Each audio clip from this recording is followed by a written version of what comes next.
In 2025, dungeons began to appear all over the world, causing major earthquakes. Inside the dungeons were things known as relics. Relics were items that only existed in myths, fairy tales, or heroic epics. But now they appeared in reality, bringing immense power, granting those lucky enough to possess them countless different abilities. The male lead, Seo Joo-Heon, was no exception, except his adventure began later than most, after much hardship. Seo Joo-Heon finally found an incredibly powerful relic called the Architect. It was a relic that granted its possessor vast knowledge about dungeons and important information related to other relics. You could say Seo Joo-Heon hit the jackpot. From now on, he could start a new life as the possessor of an extraordinary relic. However, at the time Seo Joo-Heon obtained the relic, the law restricting individuals from using them was also enacted. Thus, Seo Joo-Heon was forced to use all his talents and sell himself to capital.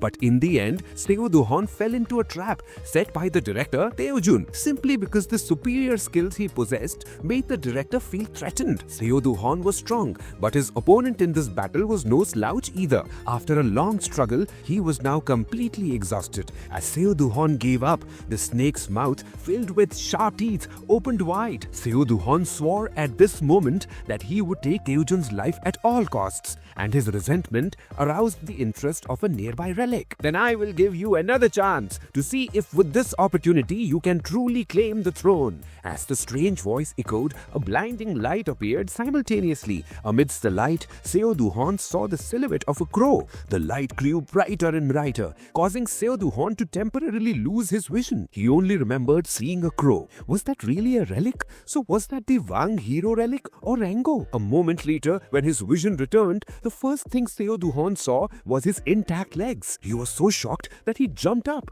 Not just his legs, but his entire body was unscathed. The wounds had completely disappeared. What is this? Seo Joo-Heon couldn't help but shout. Then he realized he was in a police station, and because of his actions, all eyes were now on him. What nonsense are you spouting? I am asking for your information. Do you think we have all night to play with you? The police officer facing Seo Joo-Heon said impatiently. Now please state your name. Seo Joo-Heon didn't know why he was here with this unblemished body. He didn't know if this was a dream or a hallucination because it felt too real. But he was sure it was the work of that crow. Just because he was overthinking these things, the police officer repeated the request for his name 3 times. But Seo Joo-Heon still didn't answer, and he succeeded in driving the other party crazy. I'm going insane. This year is known as the year everyone stays at the station. What a terrible 2025. The officer's words snapped Seo Joo-Heon out of his daze. What did he just say? This is 2025? What the hell is going on? Seo Joo-Heon's eyes darted around and landed directly on the digital clock on the wall. Today is indeed May 1st, 2025. And looking closely, the high school kid sitting next to him looked a bit familiar. He remembered that he once got into a fight with a drunken high school kid and was brought to the police station. Seo Joo-Heon's hands unconsciously clenched. What was happening was truly unbelievable. So the opportunity that Crow mentioned was reversing time, taking you back 15 years? If this is 2025, then the world is still peaceful. Dungeons haven't appeared yet, and it's even before the prominent relics show up. A bold thought flashed in Seo Joo-Heon's mind. If so, with the information he has from his past life, he can collect all the relics before anyone else. Thinking of this, Seo Joo-Heon couldn't help but smirk. Haha, things are starting to get exciting. Seo Joo-Heon thought that after the world was submerged by dungeons and relics, nothing could surprise him anymore because he had already experienced so many unbelievable things. But in just a short time, he had experienced 3 surprises. First, he didn't expect that one day a professional tomb reader like him would tremble with fear in a dungeon. Second, he didn't expect that the mission was a trap set by Jun. And finally, the most unexpected thing was that before kicking the bucket, he suddenly got reborn and went back 15 years. Are you even listening to me? A voice pierced Seo Joo-Heon's eardrums, pulling him back. Reality? What's wrong with you? Suddenly spacing out and not paying attention to the police officer? Do you think this is a joke? This time, it was the student's mother who spoke. She was loudly scolding Seo Joo-Heon for thinking he could get away with hurting a high schooler and demanding he either pay for a settlement or go to jail. The constant yelling in his ear made Seo Joo-Heon extremely uncomfortable. Okay, he needs to deal with this issue first. Although it happened 15 years ago, everything was still crystal clear in his memory. That brat was drunk and kept provoking Seo Joo-Heon to fight. At first, he tried to ignore him, but because the other party kept harassing harassing him relentlessly, Seo Joo-Heon got annoyed and decided to punch him. However, it seemed like this was the brat's scheme from the beginning, because before Seo Joo-Heon even touched him, he fell down and started faking it. In the end, he had to kneel down and apologize to the mother and son and pay compensation to avoid being sued. Thinking back on this, Seo Joo-Heon's blood boiled with anger. Most importantly, he doesn't have any money to pay for a settlement right now. No money? Thinking of this, Seo Joo-Heon started to worry again. If he doesn't have money, how should he start collecting all the relics now? Seo Joo-Heon is a typical example of someone who's easily distracted. As a result, he once again forgot about the main problem at hand because he was thinking about something else. The brat's mother was furious at being ignored by Seo Joo-Heon, so she raised her hand intending to slap him. However, even though Seo Joo-Heon has returned to being a young man, his reflexes and experience are still those of a tomb-raiding king who has traveled half his life, so he easily grabbed a hand. While performing this action instinctively, even Seo Joo-Heon was surprised. It seems that even though the architect's relic, which was external, is gone, his combat skills are still intact. It will become the biggest advantage in the process of him recollecting the relics. Thinking of this, Seo Joo-Heon felt much more confident. With one hand still holding the old woman's hand, he stood up and said, "Calm down, ma'am. Your son was the one who started it. And don't you think you're being ridiculous? Like mother, like son." When Seo Joo-Heon said these words, the brat's temper immediately flared up. He rushed towards him, unable to control himself, and threw a punch. "What did you say, you bastard? I was going to be generous and forgive you." But it seemed like he didn't even finish his sentence, nor did the fist land, because Seo Joo-Heon managed to dodge it, then seized the brat's wrist and slammed him to the ground. His lying face smashed hard into the ground, hurting so much that he wouldn't stop wailing. At this point, Seo Joo-Heon felt lighter than before, probably because he wasn't suffering the side effects from the sacred relic yet. At this point, the police officers couldn't stand it anymore and stood up and yelled, "Stop it! What do you think you're doing in the police station?" Seo Joo-Heon let go and then turned to the cops nonchalantly and said, "Listen, I don't have any money to give them, so just lock me up." The brat's mother's eyes widened when she heard this and she shrieked, "Are you crazy? You'd rather have a criminal record than pay compensation? Fine, you really are a loser." If it was a Seo Joo-Heon from his previous life,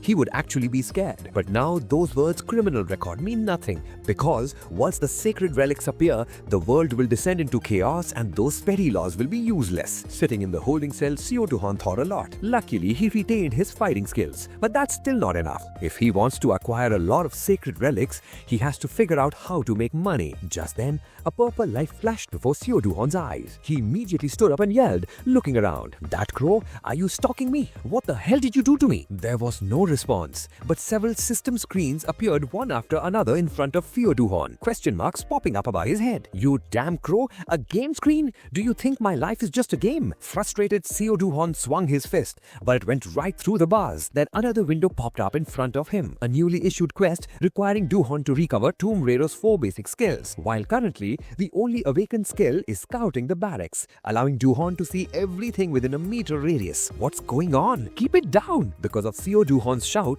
a police officer had to come down to the holding cell to warn him. Based on the officer's reaction, Seo Joo-Heon was certain that he was the only one who could see some of these screens, one who could see the system screen, even though he doesn't know where it came from. Now that he thinks about it, having a system is kind of interesting, isn't it? Moreover, the scouting the barracks skill, which allows him to see everything within a 1 meter radius, is exactly the same as the skill he got from the architect's sacred relic in his past life. It seems all the skills from his previous life have been converted into this system, and he has to rely on it to restore all of his strength from his previous life. Now that Seo Joo-Heon thinks about it, this is pretty useful, isn't it? Because if he actually has these kinds of skills, he won't have to struggle to find that architect's sacred relic anymore. But Seo Joo-Heon can't figure out what the crow is planning, because normally sacred relics don't just help people for no reason. "Hey Seo Joo-Heon!" Just as he thought of this, he heard someone calling his name. Looking through the bars of the holding cell, Seo Joo-Heon saw a familiar face. Detective Kim Ganu. This is the older brother who took care of him after he became an orphan and has always treated him like family. Kim Ganu came to bail out Seo Joo-Heon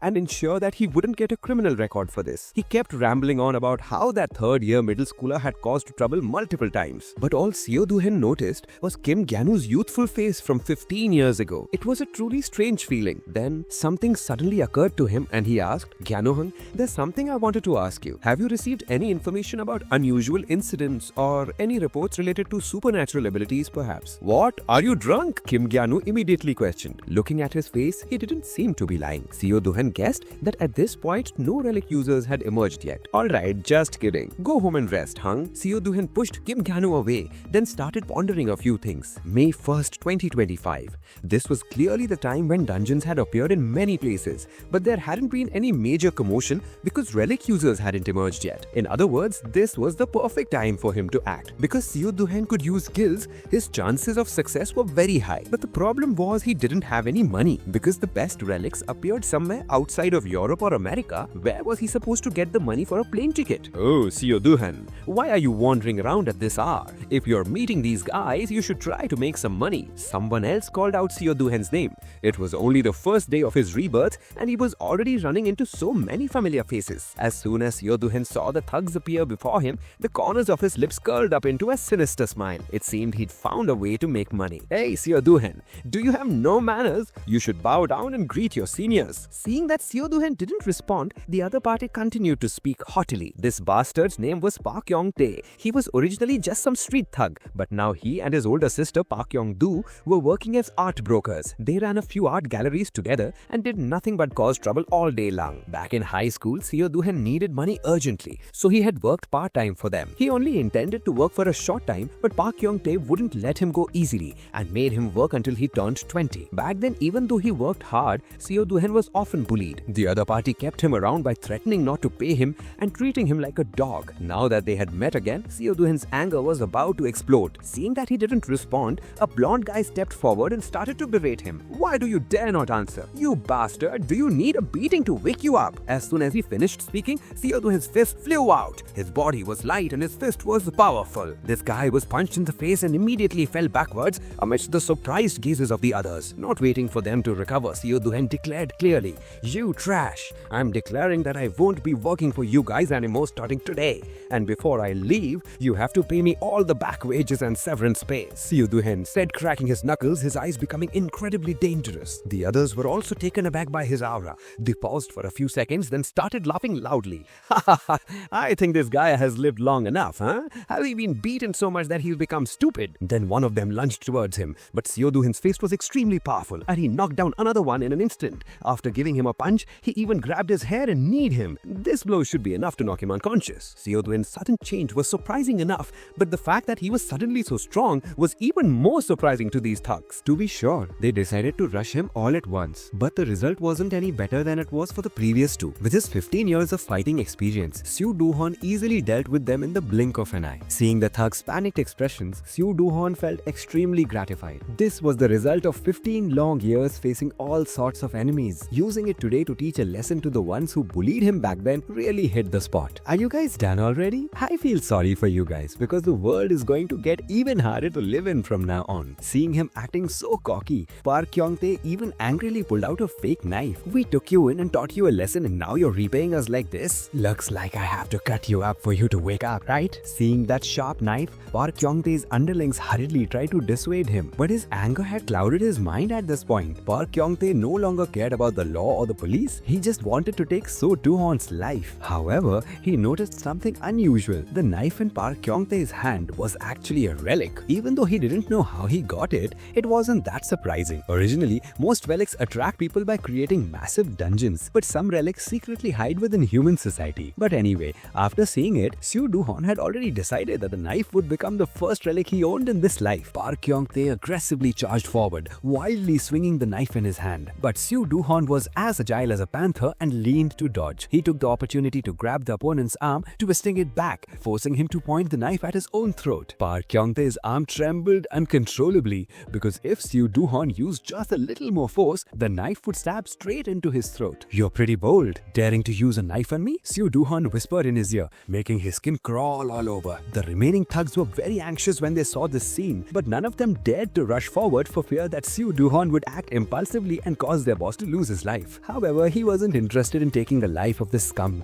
and just lightly snatched the knife from his hand. "I'll use this knife in your place. Now watch closely how to use it." Seo Joo-Heon gripped the relic tightly in his hand, then activated his appraisal skill. Instantly, his eyes turned into a scanner, seeing through the internal structure of the thugs' bodies. As for this group of hooligans, they really didn't shed a tear until they saw the coffin, wanting to rush forward again even after Seo Joo-Heon had fed them a mouthful of dirt. This time, they didn't even touch a strand of his hair and instead they were bloodied by the knife. They started screaming in pain. Seo Joo-Heon started feeling a headache. "Don't scream, I didn't cut too deep, but if you still refuse to cough up the money, things will get worse. Hand over more the money if you don't want to die. Seo Joo-Heon threatened him. The mental pressure radiating from him was too great. Coupled with the beating they just received, the group finally gave in. They were forced to pay Seo Joo-Heon. Afterwards, Park Kyung-tae had no choice but to call his older sister Park Kyung-doo to tattle. The person on the other end of the line practically screamed into the phone after hearing what happened. "What did you say?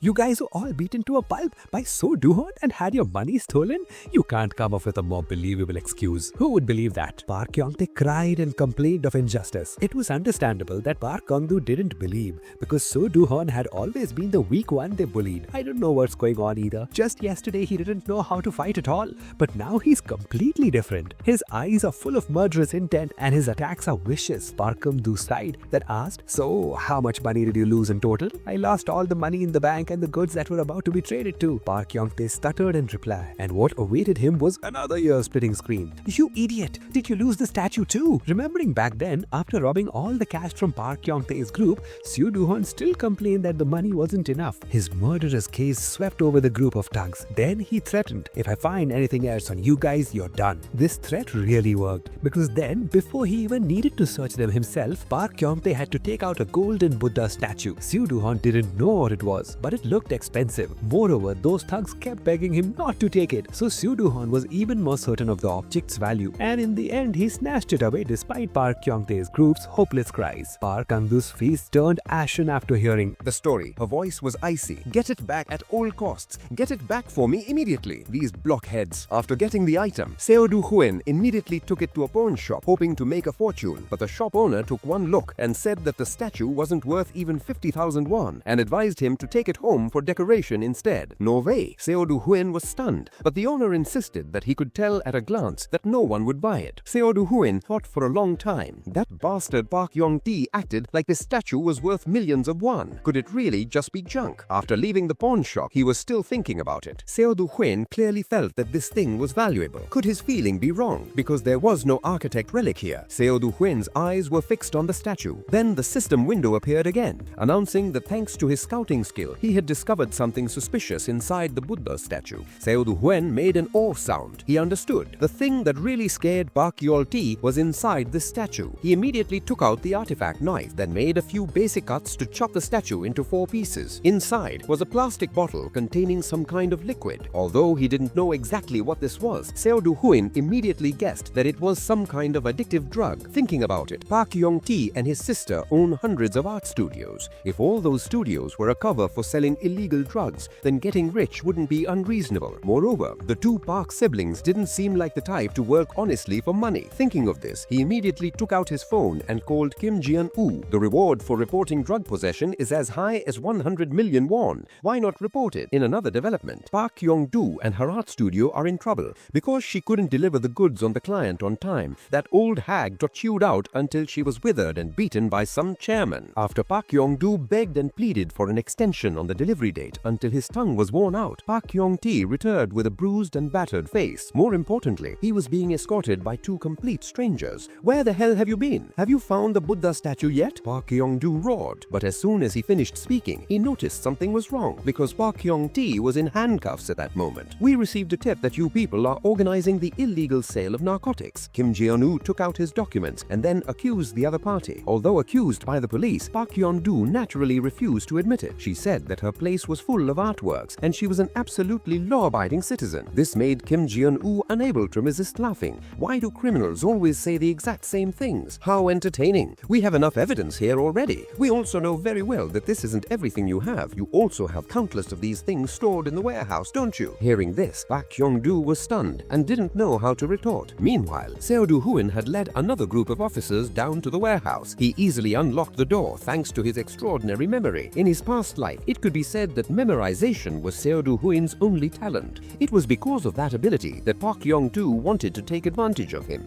When he worked in the warehouse, he initially encountered difficulties because each warehouse had a different password. At first, Seo Joo-Heon didn't suspect anything. He just felt annoyed that he had to memorize them all. Who knew that it would become the key to exposing the criminals in this life? Everything went according to plan. Now he just needs the reward money and he can start collecting relics. Just thinking about it made Seo Joo-Heon feel so refreshed. Then he borrowed the phones of the 2 officers accompanying him to call Kim Ji-woo. At this time, he had already arrested Park Kyung-doo and she was still resisting fiercely. quietly. Seo Joo-Heon asked Kim Ji-woo to pass the phone to Park Kyung-doo for a moment, and from the other end of the line, his voice rang out mockingly. "Hello, auntie. You should have treated me better. If I worked hard, you should have paid me in full, and you should change the warehouse password every 6 months. But it's too late now. Enjoy your vacation in prison." Park Kyung-doo was initially confident that the police would not be able to crack the code, but when she heard Seo Joo-Heon say this, her face turned pale. This crazy woman began to curse madly,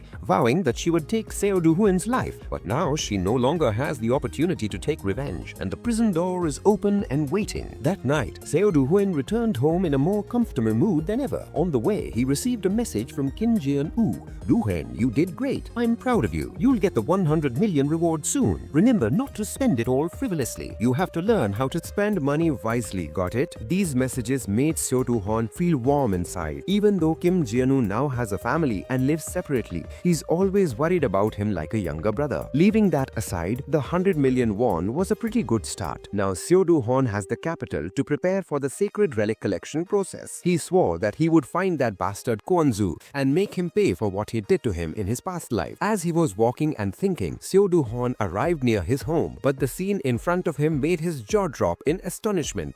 Where's my house? The apartment where he lived was now covered by a tomb. This must be a tomb created by a secret relic. The people surrounding it were extremely terrified, and their attitude was not surprising at all. It's only natural that people who have never seen a tomb before would panic at this sight. Both secret relics and tombs contain terrifying power. That's why they often cause major disturbances. Thinking back, around this time in his past life, Seo Joo-Heon received a call from his roommate. He said in a panic that their apartment had disappeared and didn't know what to do next. At that time, Joo-Heon didn't understand what was going on and didn't have time to talk on the phone for long because he was being forced to do hard labor by Park Kyung-tae. After finishing work and returning home, everything was normal. So Seo Joo-Heon at the time just thought his roommate was joking. But now that he thinks about it, when he came home and didn't see any strange phenomena, it meant that the tomb had disappeared because someone had successfully conquered it. Seo Joo-Heon looked at the crowd gathered around and guessed that the culprit was also around here. But this life, he won't let things go down the same path. A sacred relic inside that tomb must belong to him. "Please don't shoot me." A familiar voice made Seo Joo-Heon turn around. He recognized the owner of the voice as Kim Dong-hun, his roommate, and he was being held at gunpoint by a military officer. "Silence. Do I look like I'm joking with you? Don't ask questions. Where do you live?" He was cut short by a kick from Joo-Heon that hit his chin and sent him tumbling backward. Everyone was shocked by his actions, but Seo Joo-Heon remained calm in front of the officer. "How dare you point a gun at a civilian?" Then he turned to Kim Dong-hun. "Long time no see. You haven't changed a bit, have you, you crybaby?" A look of confusion appeared on Kim Dong-hun's face. That's right. To Seo Joo-Heon, it had been 15 years since they met, but for Kim Dong-hun, it had just been that morning. Anyway, back to the matter at hand. The officer finally woke up groggily after lying face down on the ground for a while. Seo Joo-Heon's thunderous kick had calmed him down. "Sorry, I lost control for a moment." "Whatever, but explain, why is the military here?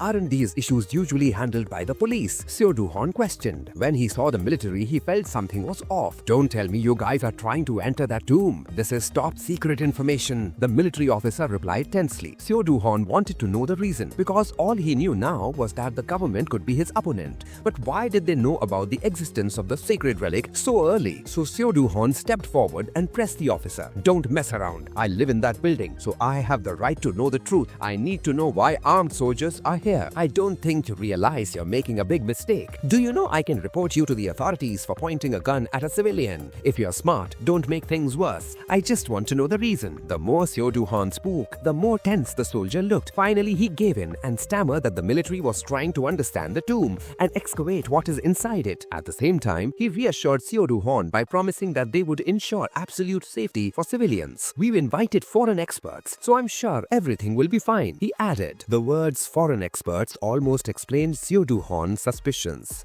It seems they were the ones who solved the tomb in his past life, because at this point, the Korean government didn't have the power to do that. "Alright, thanks for letting me know. Now I feel much safer. Keep up the good work," Seo Joo-Heon said to the soldier. Then he turned back to Kim Dong-hun, reminding him, "Don't do anything and stay put." Before Kim Dong-hun could even figure out what was going on, Seo Joo-Heon had already left like a whirlwind. Although he felt his roommate was acting quite strange today, Seo Joo-Heon didn't give Kim Dong-hun any chance to ask for clarification. At this time, behind the tomb, a foreign specialist named Linda Walker was indeed present. She was contacting someone in her home country. "Are you sure the Korean government knows nothing about the tomb?" "I believe so? Why do you keep asking? The person on the other end replied, because there are so many soldiers deployed here, because they are trying their best to support us. Alright, there are many people there who understand English, so don't say too much. How far along is the mission? The explosive device will be activated soon. Everything is proceeding smoothly. I won't let my guard down until the very last moment, Linda affirmed confidently, then hung up the phone. But as soon as she ended the call, she saw a face she didn't want to see at all. It was A.B. Kyoshi from the Japanese excavation team. His presence here presented a major obstacle to Linda's plan to deceive the Korean government and monopolize the relic. You look surprised? I should be the one here, not you. After all, we're neighbors with Korea, while you're from America. Quite a distance, isn't it? Are you so desperate that you came all the way here to steal? The word steal made Linda grind her teeth in anger. She said that she was only here on behalf of her organization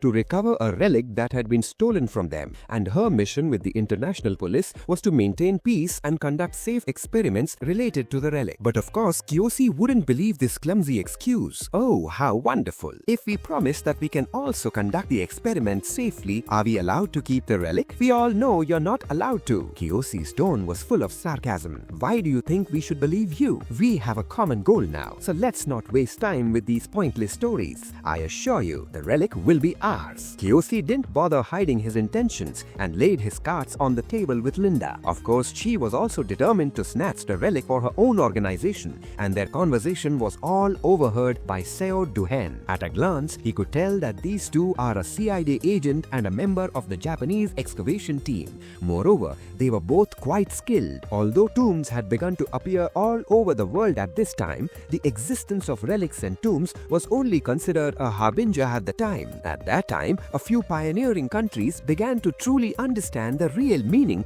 behind the existence of relics. Among them, Japan and the United States were the earliest. They began to conduct secret research on the relics and searched around in other countries. In other words, both Linda and Kyoshi came to Korea with the aim of monopolizing this relic. But the variable in this life was Seo Joo-Heon's rebirth, and he vowed that he wouldn't let this relic slip away. He just didn't understand why those two were standing there arguing idly when time was running out. It seemed that because relics and tombs hadn't been around for long, their abilities were still quite amateurish. They even planned to blow up the tomb. If that was the case, then he had to seize the opportunity and get ahead. Relying on his experience, Seo Joo-Heon quickly found the ancient characters of the tomb.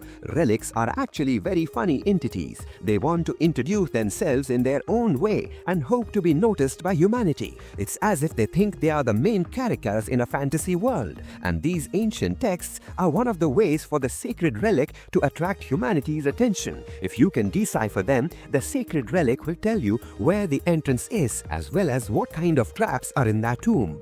Basically, the ancient text gives you very detailed information about the tomb. At this point, most people can't decipher these ancient texts accurately, but for someone with 15 years of experience like Seo-Wen, it's too simple. After a moment of observation, he found the entrance. Just then, the system window appeared again, announcing that Seo Joo-Heon has unlocked a new title, the Special Decipherer, and discovered another of Tomb Raider's 4 skills, Linguistic Savvy. This skill allows him to understand, learn, and conceptualize any language. It also allows the user to hear the voices and communicate with the sacred relics. Seo-Wen didn't think that quickly, but he has unlocked another new skill. The mission progress is already halfway done. Now let's go into the tomb. Seo-Wen followed a small canal and finally found the entrance. He took out the sacred relic he had snatched from Park Gyeong-tae and slammed it hard into the character appearing on the stone pillar. The ancient text gradually blurred.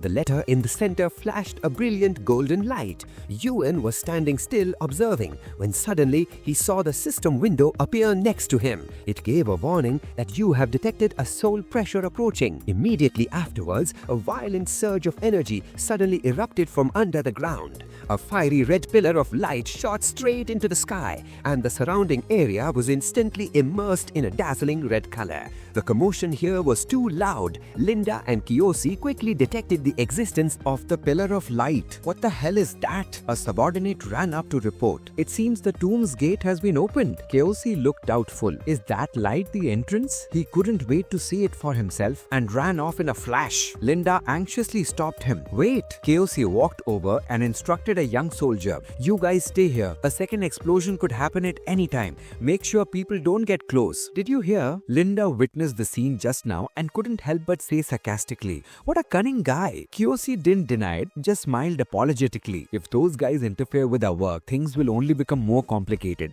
You know that, so why are you still blaming me? The two quickly arrived in front of the position where the pillar of light appeared and exclaimed in delight, "Here it is!" Looking closely, it's a huge pillar of light. Kiyoshi tried to peek down and muttered, "Damn it, it's too bright. I can't see the bottom at all." Linda picked up a rock and threw it straight down to probe the depths. The two stood at the edge of the deep pit, silently listening for the sound to echo up. After a while, Kiyoshi looked at the person next to him with joy. "It seems like there's water down there." Linda was a bit more cautious, but then Kiyoshi thought for a moment and jumped straight down. If so, Linda stood beside him wanting to stop him, but it was too late. Wait! Inside the tomb, Yuan groped his way along the cliff face in the darkness. He detected a sound behind him and muttered expressionlessly, "Idiots, they're following me." Yuan suddenly had an idea. He used the lighter to illuminate the ancient text on the cliff face to give them some trouble. With the preparations completed, Yuan chuckled. "Alright, activate the trap." In a nearby corner, Kiyoshi struggled to climb ashore. He breathed a sigh of relief. It's underground water. Linda, just barely clinging to the rope as she climbed down, quipped sarcastically, "You didn't even bother to plan ahead. How brilliant." Just then, the two of them suddenly heard some kind of noise. Linda whipped around to look behind her. She shone her flashlight around. "What's that sound?" Kiyoshi frowned deeply. "It's getting closer." By the time they could see clearly, a massive wave of water was rushing towards them. Kiyoshi immediately took off, yelling in a panic, "What the hell? Where's all this water coming from?" Linda followed behind him, but their speed was no match for the force of the water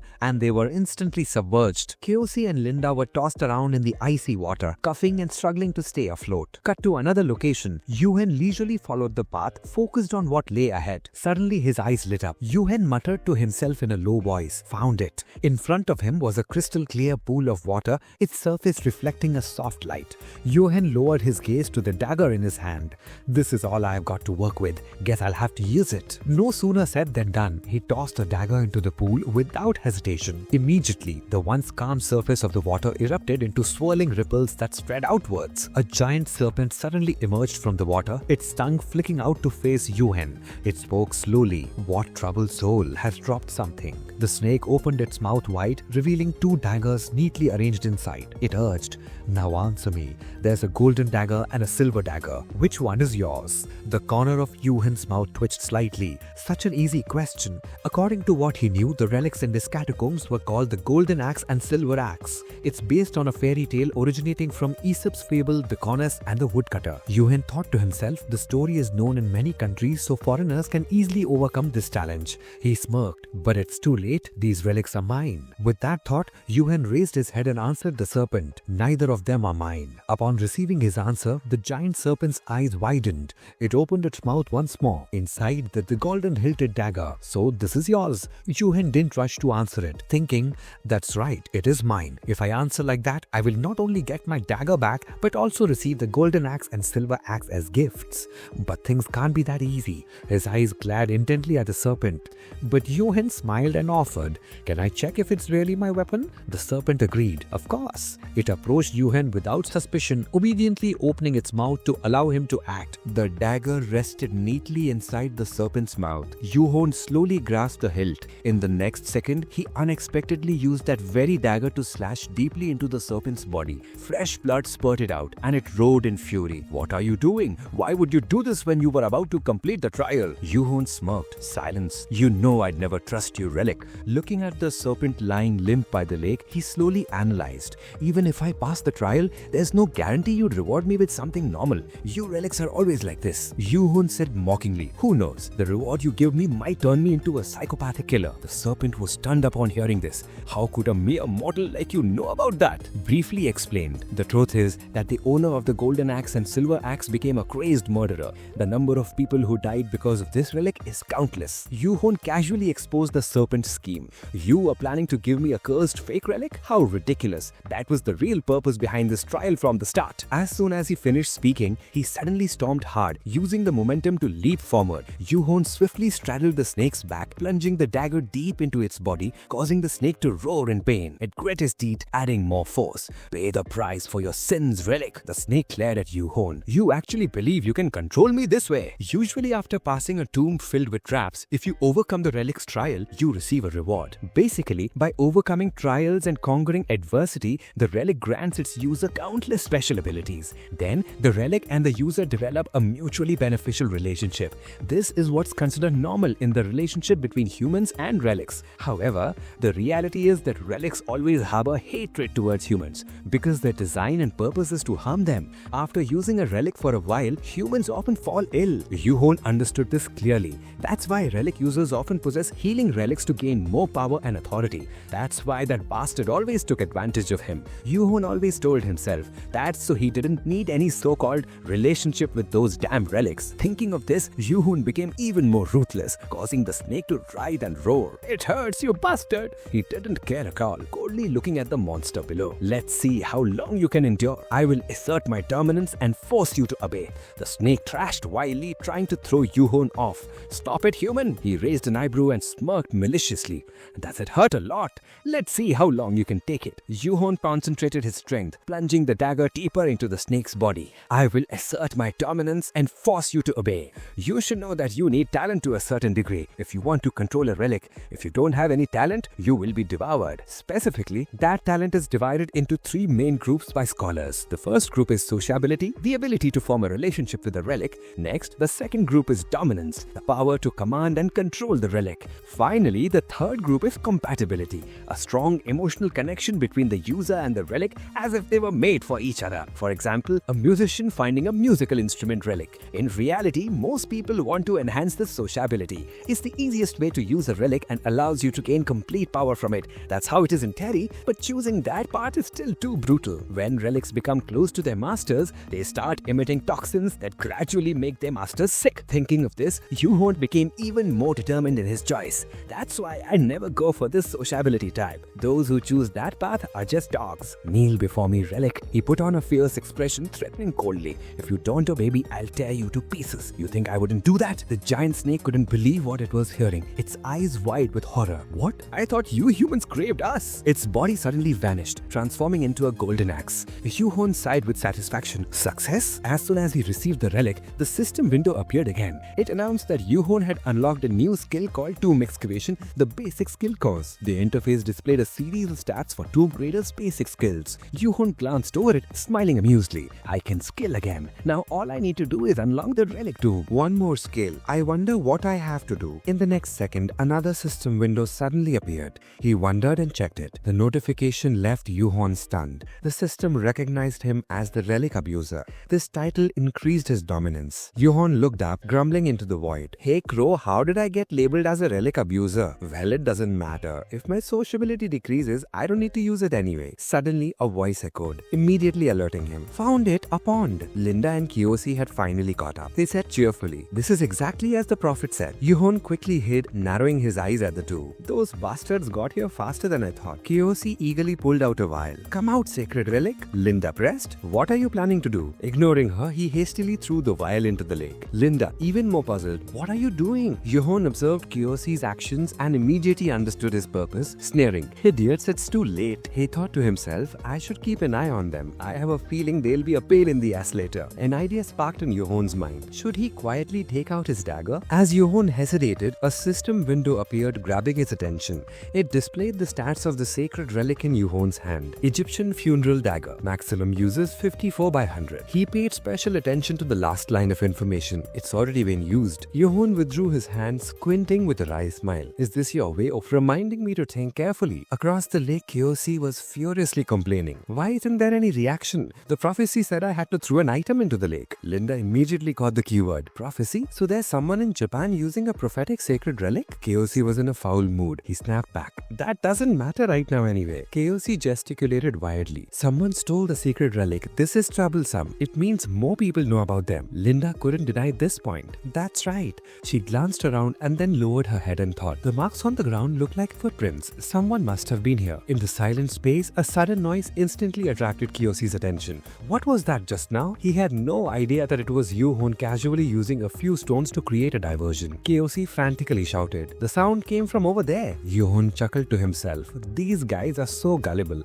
I wonder how they'll escape when the tomb collapses. He commanded the golden axe in his hand. Close the tomb's sacred relic. The ground around them suddenly trembled. Kiyoshi panicked. What the hell is going on? Yoo-Heon ignoring their panic, Yoo-Heon leisurely walked away. Behind them, the two frantically searched for an escape. The exit is ahead. Wait, where is the exit? Let's go back the way we came. In a deserted alley, a manhole cover was suddenly pushed open by a hand from below. Yoo-Heon climbed out, dusting off his clothes. The tomb's exit leads straight to the sewer. My clothes are all dirty, but hopefully I won't attract attention. As for what happened afterwards, when he returned to the apartment, the tomb that had enveloped it had gone. At first, everyone was confused, but eventually they all returned home. Yoo-Heon's friend was standing blankly in the crowd when he heard someone call his name, Kim Dong-hun. Yoo-Heon teased with a smile, "Why are you spacing out like that?" The other excitedly recounted, "Yoo-Heon disappeared. The big mountain vanished." Yoo-Heon didn't care much, waving his hand and walking ahead. "That's great then. I'm hungry. Let's go home." Dong-hun hurriedly followed. "Is it safe to go home now? What if we get buried alive?" The person in front of him replied with an affirmative. "It's fine." Scene cut to Kiyoshi. He received a phone call. "What did you say? There's another prophecy that someone in Korea took it before us?" He irritably grumbled. "You should have said so earlier. What were you thinking leaving out such important information?" The other end of the line responded, "We didn't discover it until now. You know how the sacred relic only shows the future it wants to." The hand resting on Kiyoshi's thigh suddenly trembled. He pressed, "Wait, they can't read kanji, can they?" The other end quickly confirmed, "Exactly." Kiyoshi couldn't remain calm any longer, jumping up and yelling into the phone, "This is so frustrating. You're all scholar, then you can't read it?" The other end still calmly laughed. "You know how kids are these days." The other party made a promise. "I'll try my best to make sure tonight doesn't happen again. Don't be careless and keep trying." Kiyoshi was slightly surprised to hear the advice that followed. And you better be more careful. The one who took the sacred relic today seems extraordinary. The prophecy related to that person is quite unsettling. Scene cuts to an apartment. A pot of instant noodles and empty beer cans were placed on the table. The announcer's voice rang out. It says that he is the one who will devour the entire world. Yoo-Heon sat in front of the computer screen watching the program, casually reaching for a can of beer and taking a sip. He was browsing the internet, internally marveling. This linguistic skill is so convenient. I can access information in any language. It wasn't enough to satisfy Yoo-Heon, but they didn't seem very useful. This was before the existence of the relics spread throughout the world. He kept typing, thinking to himself, "I need to know what that bastard is planning, but I can't find any useful information about Shanglong." Dong-un came up behind him, curiously peering over his shoulder. "You can actually read that?" Yoo-Heon turned to look at him, frankly admitting, "Of course. Want me to read it to you?" Dong-un shook his head. "No need. I didn't realize you were so good." The other person suddenly asked, "Dong-un, do you know any new information about Shanglong?" Dong-un looked doubtful. "No? Why?" Yoo-Heon said, "I just wanted to know the details about the CEO of that company." The other person was even more puzzled. "Why do you need to know?" He scratched his head, muttering, "Is it for work? I don't know if I have any information for you, but a big company like that wouldn't meet with small companies." Yoo-Heon's next words took Dong-un by surprise. "I quit my job." He pressed, "What's that supposed to mean?" Yoo-Heon didn't answer, something on the computer screen catching his attention. Dong-un stood beside him, anxiously asking, "Are you okay? You like a different person. Why did you quit your job? Are you even listening?" Yoo-Heon didn't seem to hear, focused on extracting the information before him. "Wait, Bokyundo has an art exhibition. I'll use those guys to get information about that bastard." Time continued to pass, transitioning to the streets outside. The sidewalk deserted, with only a few people passing by. Zedaong was rummaging through things in an office, grumbling irritably. "Damn it, they didn't leave anything behind." His subordinate asked, "What should we do, boss?" He felt uneasy, gesturing with his shoulder. "We can't continue this job anymore. We're really unemployed now." Zedaong replied, "Yeah, I know that." He pulled out a cigarette, frowning as he muttered, "It's all because of that bastard Seo Joo-Heon. I won't let this go. I'm going to kill him." Chang-ju-mok immediately perked up, seizing the opportunity to flatter him. "You're definitely our boss. We can't let him get away with it." Do Kilium enthusiastically echoed, "Exactly. We have to avenge our brothers and sisters." Kanggoon, basking in the praise of his subordinates, grinned triumphantly, striking a cool pose. "Of course, I'm Yoo-Heon. I can't live without repaying the favor to our big sister." A person beside him cheerfully added, "You're a great role model, boss." The phone suddenly began to ring incessantly. Chang-ju-mok reminded him, someone's calling you. As soon as he saw the phone number labeled Seo Joo-Heon, Changunu panicked. What the hell? He fumbled nervously, afraid to answer. Why is that son of a bitch calling me at this moment? Du Killiam pale-faced confirmed. That's really Seo Joo-Heon. Trang Ju-sak hurried from the side. Answer it, boss. After hesitating for a moment, Changunu finally pressed the answer button, tentatively probing. Hello? Yoo-Heon at the other end questioned in a deep voice. Why did it take you so long to answer? Changuru was resentful, but didn't dare to say a word, only able to mutter under his breath, that bastard. The more he thought about it, the angrier he got, recklessly shouting into the phone, You ungrateful wretch! How dare you betray our bosses? Yoo-Heon cut him off. Shut up. He leisurely leaned back in his chair, smiling to himself as he asked, Are you guys still dealing with illegal goods? Yoo-Heon's tone was laced with threat. I know you haven't signed the liquidation agreement yet. Changunu angrily yelled, So what you want, you bastard?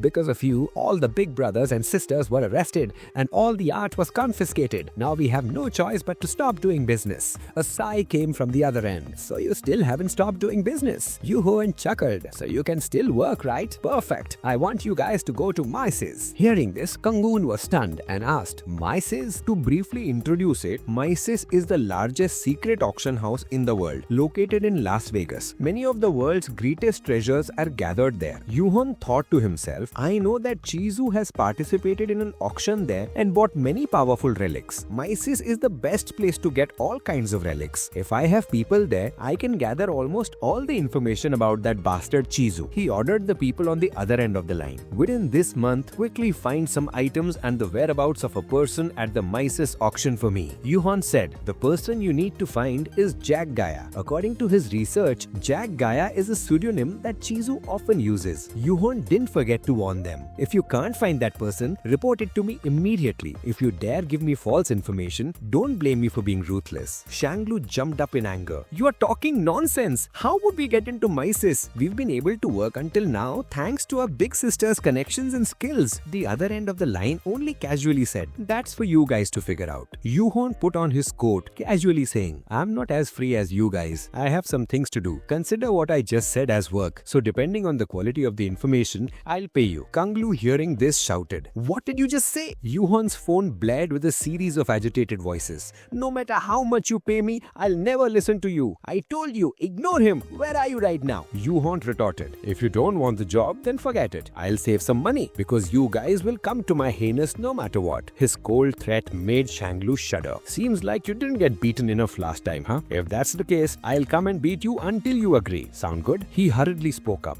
Wait! Seeing the other party's anxious tone, Yoo-Heon raised an eyebrow and smirked. I'll tell you more detailed information. Wait for orders there, he said, and then decisively hung up, leisurely striding towards the door. Alright, Yoo-Heon shook off the negativity. The matter concerning Kwandor has been dealt with. Tonight, let's go hunt for another relic. Night fell quickly. Outside, the streets bustled with all kinds of vehicles. In front of a convenience store, the flow of people never ceased, the street lights shining down on their faces. On TV, the announcer's voice boomed. Today, in the square area of Yeongdongpo district, at around 3 a.m., a 40-year-old woman attempted to end her life by digging a hole and jumping in. The store clerk was engrossed in watching the unfolding events. According to witnesses, she kept mumbling strange things like the Japanese sword is calling me, the general is calling, things like that. Yoo-Heon happened to hear this and thought to himself, could this be the sign of the appearance of the next dungeon? This thought had barely surfaced before he rejected it. Nah, it probably has nothing to do with it.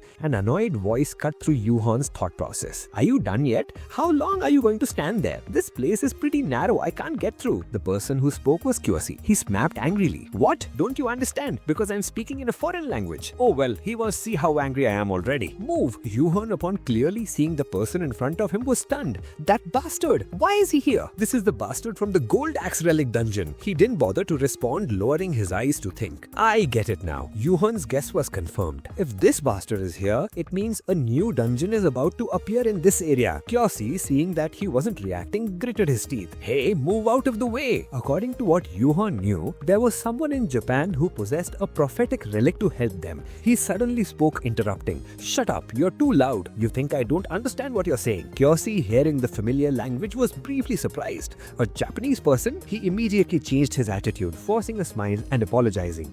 You're also Japanese. Sorry for my rude behavior just now. I've had a bad day today. Yoo-Heon enjoyed the scene before him, secretly pleased. honest, language skills are quite useful. When he felt that he had played with the other party enough, Yoo-Heon switched to his native language. Sorry, what did you say? I only speak Korean. Kyosi was taken aback, loudly questioning. Huh? Was that Korean just now? Meaning you're Korean? Why did you lie to me? Yoo-Heon leisurely hummed a tune, deliberately provoking him. Well, you started it first. The infuriated Kyosi yelled. You bastard, what did you say? You're mocking me. He followed Yoo-Heon to the checkout counter, puffing out his chest and threatening. Do you know who I am? The employee, observing this scene, nervously operated the checkout machine. That'll be 2,900 won in total. Yoo-Heon glanced at the person behind him. In any case, he thought to himself, this bastard is carrying a relic and he doesn't even bother concealing its power. What an amateur. Yoo-Heon walked while shaking the can of drink in his hand. I wonder what kind of relic it is, but I want it. Kyosi rolled up his sleeves and chased after him. Stop, get back here now. He grabbed Yoo-Heon by the shoulder. When someone else is talking to you, you have to listen to what they're saying. Without a word, he opened the can of soda and the foam sprayed all over Kyosi's face. His hair and face were soaked. He wiped the water off and said in a low voice, what the hell? Yoo-Heon put on an innocent look and apologized profusely. Oh no, I'm sorry. He smiled as if he wanted to pull him in. Everyone does that. I don't know why they do it. Kyosi complained loudly. It's all over my clothes, you bastard.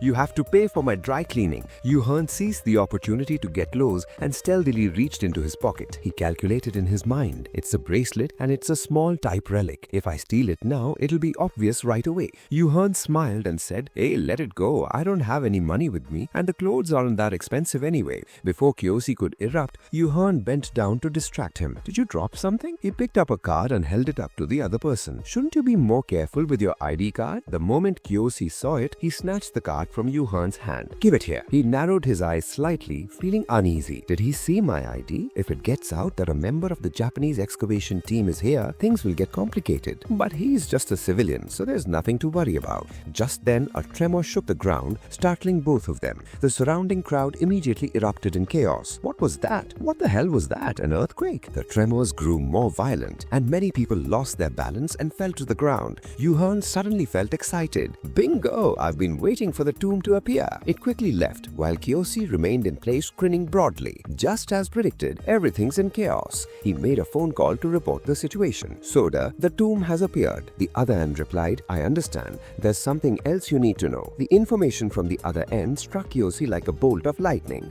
We just received another prophecy. It says that a Korean has taken the gold and silver axis and is nearby. This part of the prophecy isn't very reliable. The person on the other end kindly added, but you should be careful and don't drink any alcohol. Kyosi's mind flashed back to his chance encounter with Yoo-Heon and immediately suspicion arose. That bastard from earlier? So it's him. He found it hard to believe, clenching the phone in his hand. That bastard is the one mentioned in the prophecy. Kyosi looked around, cursing under his breath. Damn it, he's gone. The person on the other line called out in doubt, but he quickly ran off explaining, I'll go find him. Let me know if there are any more prophecies. Yoo-Heon looked around, asking, why does it feel like someone's thirsty for blood here? He muttered suspiciously, it's completely different from the last tomb. This relic seems difficult to tame. Suddenly, Yoo-Heon jumped when he heard a loud shout. Hey you! Kyosi aimed his gun at him and shouted, stop right there or you'll get a bullet. Yoo-Heon sighed helplessly. You again? He urged loudly, open your bag now. Kyosi shouted impatiently, how long are you going to ignore me? He sensed the energy around him, exclaiming, what the hell is going on?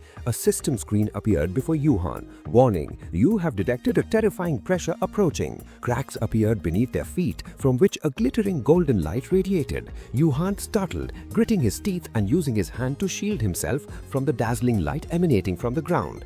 The golden light quickly shot upwards, illuminating the entire city. Immediately afterwards, a desolate ruined structure filled with broken weapons stuck deep inside it appeared before them. The crowd in the square slowly got up, looked up at the scene before them and exclaimed in astonishment, what is this? The person next to Yoo-Heon immediately asked concerned, what's all this? Get up. He clutched his head and groaned. Damn it, my head. Are you okay? Yoo-Heon turned to look at the people around him, thinking worriedly. So many civilians have been dragged into this mess. Relics put everyone in danger. Those bastards. He clutched his chest, looking at the weapons before him and analyzing. A tomb full of broken weapons. I was here in my past life. This is the tomb of the Japanese katana relic, Muramasa. Yoo-Heon thought about the legend of this place. Muramasa was a famous swordsmith in Japan during the Muromachi era who founded the Muramasa school. Swords forged by the Muramasa school were all famous famous and considered masterpieces. During that time, the relationship between them and Shogun Tokugawa Ieyasu was not good. Muramasa, his father and brothers were all killed by the very katanas he forged.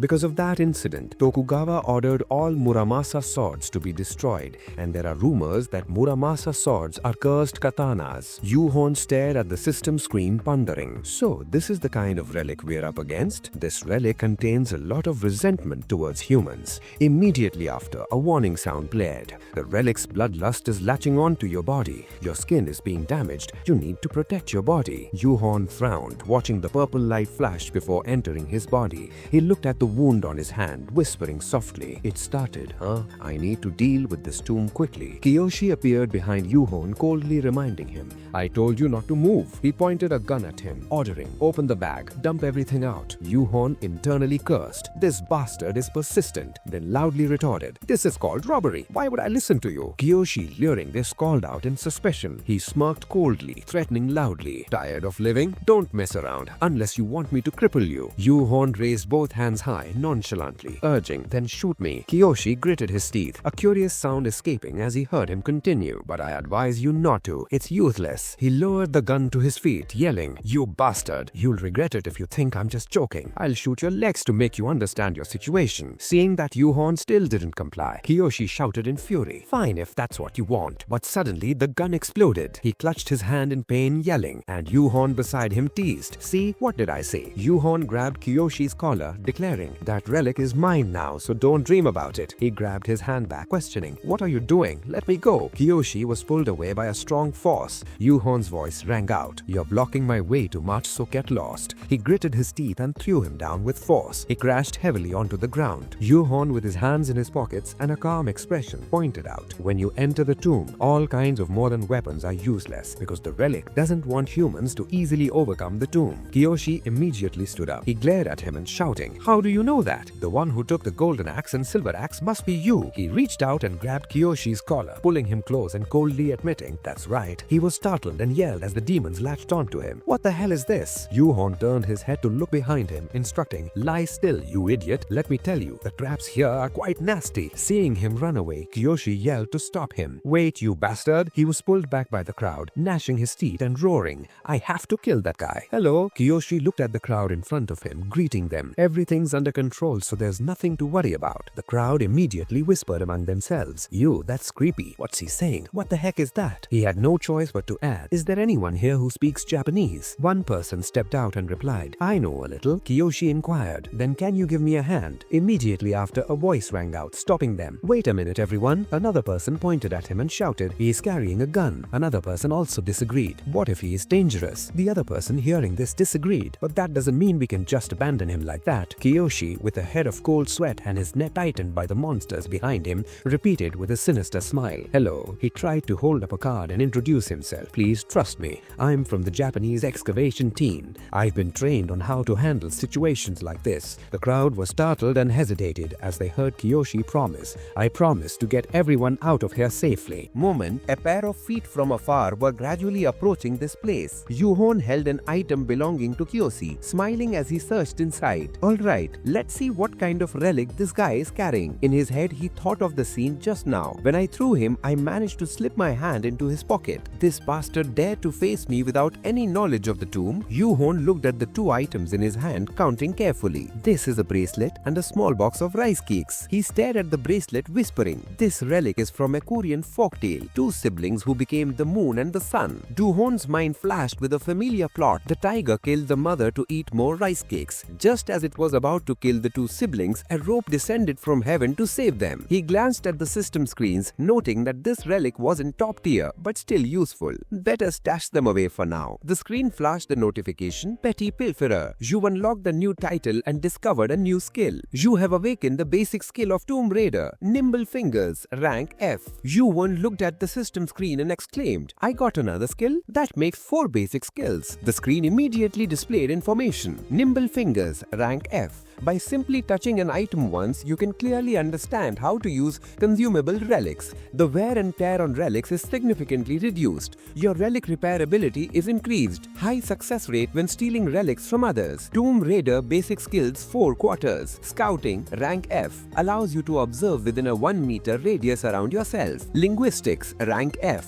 grants you a greater understanding of all languages. Tomb Excavation, rank F, enhances your understanding of tombs. Nimble Fingers, rank F, your fingers have become more dexterous. Joo-Heon was startled and astonished as a beam of purple light shone down from above. The screen displayed, "You have successfully awakened the 4 hidden skills within your body. You are now becoming an official Tomb Raider. Mission complete. You will receive a reward after leaving the tomb." Hearing this, he immediately exclaimed, "There's even a reward?" Joo-Heon sneered coldly, adding, "That crow? It treats me like a character in a game." He waved his hand, striking at the screen, shouting, "Whatever, just keep messing with me. I'm still taking that reward, so I'm not complaining." Suddenly, the piercing scream echoed from behind, startling Joo-Heon as he looked over. Outside, a chaotic sound erupted. "Stay back! Don't come near me! Help!" He looked over, wondering what's going on. Joo-Heon looked down below, muttering, "The sound is coming from down here." Suddenly, his eyes widened in shock, his expression one of utter astonishment. The crowd below was trying to restrain a female student holding a knife. "Student, stop! Get away!" Joo-Heon thought in shock, "It's a trap."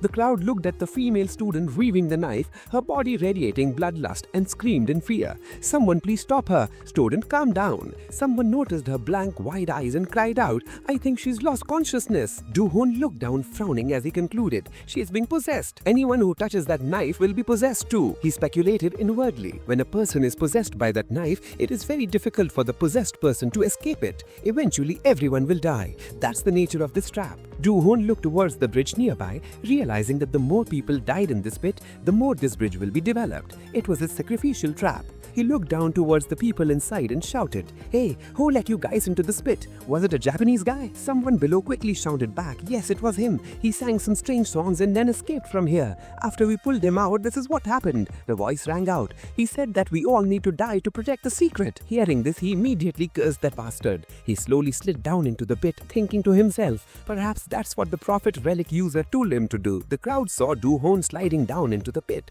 loudly reminded him, "Be careful, there are many baits on the walls." Immediately afterwards, a sharp knife appeared in his hand. 2 streaks of sword light flashed, and shards of broken blades instantly flew up into the sky. Joo-Heon landed softly on the ground, and the shards of broken blades also fell beside him. The female student immediately gritted her teeth, turning her head to stare at him. The crowd saw her turn. The male student rushed towards Joo-Heon and they screamed in shock. "What? She's heading for that guy!" He clutched the bracelet tightly, muttering, "I'm going to use this." Joo-Heon tossed the bracelet out, shouting, "Tie her up!" The bracelet instantly expanded, stretching towards the female student. The cord quickly wrapped around her, binding her and preventing her from stabbing him. Joo-Heon watched her fall to the ground, tightly bound, and couldn't help but marvel. How convenient. He gripped the sword in his hand, calmly promising, "Just stay there, I'll save you right now." After a moment, a frantic voice echoed from the dagger, "Who the hell are you? Doesn't matter. Now go kill them. Kill all the humans." Joo-Heon, looking annoyed, narrowed his eyes and questioned, "How dare a useless relic like you tell me to do this?" The voice, startled, screamed, "What?" He glanced at the dagger mockingly. "A rank C relic? It's not even a proper relic, just trash." Joo-Heon flung the dagger behind him. "For a useless relic? Where's the boss of this tomb's ruins?" The female student, entangled in ropes, desperately pleaded, "Please, untie me." The dagger kept provoking, "Hey, human, play with me." He inwardly cursed, "Get up there." Joo-Heon retrieved the rope and turned back, letting the relic do whatever it wanted when left alone. "Hey, rope, come back." He turned his head, looked at the people behind him and shouted, "Everyone follow me. I'll get you all out of here. Don't ask me anything. I'm not a bad guy." Inside an area filled with swords, a loud laugh echoed. "I'm a genius." Kyoshi looked at his hands, laughing maniacally. "I've eliminated all the troublesome witnesses, and I've also found the room of the Ching Muramasa relic." He looked at the swords there, muttering, "Now I just need to find the Muramasa and then escape this annoying Korean place." Kyoshi grabbed a sword, gritting his teeth, growling, "That bastard took my relic. You just wait. it, I'll make you suffer. Swords were thrown to the ground one after the other, scattered everywhere. His face full of anger, he flung the sword away, yelling, "Damn it, they're all fake. The Muramasa, where is it?" Suddenly, a shout came from behind. "Found him!" Kyoshi turned his head to look back. The group of people, their faces full of anger, roared, "How dare you trap us? Get over here, you bastard!" Hearing this, he exclaimed, "Huh?" Kyoshi was grabbed by the people. His face full of disbelief shouted, "How the hell did you guys get out of there?" The crowd loudly cursed, "You bastard!" They stomped heavily on him, constantly yelling, "Beat him!" In Kyoshi's vision, a pair of sneakers came running. Yoo-Heon's voice sounded, "Holy crap, you're pathetic." His face covered in wounds, he stared at him, gritting his teeth, roaring, "You dog, it's definitely because of you." Yoo-Heon, with a bright smile, held the axe in his hand and replied, "Of course, who else could it be? I can't believe you couldn't identify the relic even though you got here first. You're such a sleeper." He raised the golden axe high, glanced at it slightly, and ordered, "Located golden axe." Immediately afterwards, Yoo-Heon turned his head in shock and looked at the Muramasa, which was emitting a purple light nearby, and exclaimed, "Are you kidding me? That relic? It was right in front of you." Kyoshi's startled voice sounded, "Unbelievable."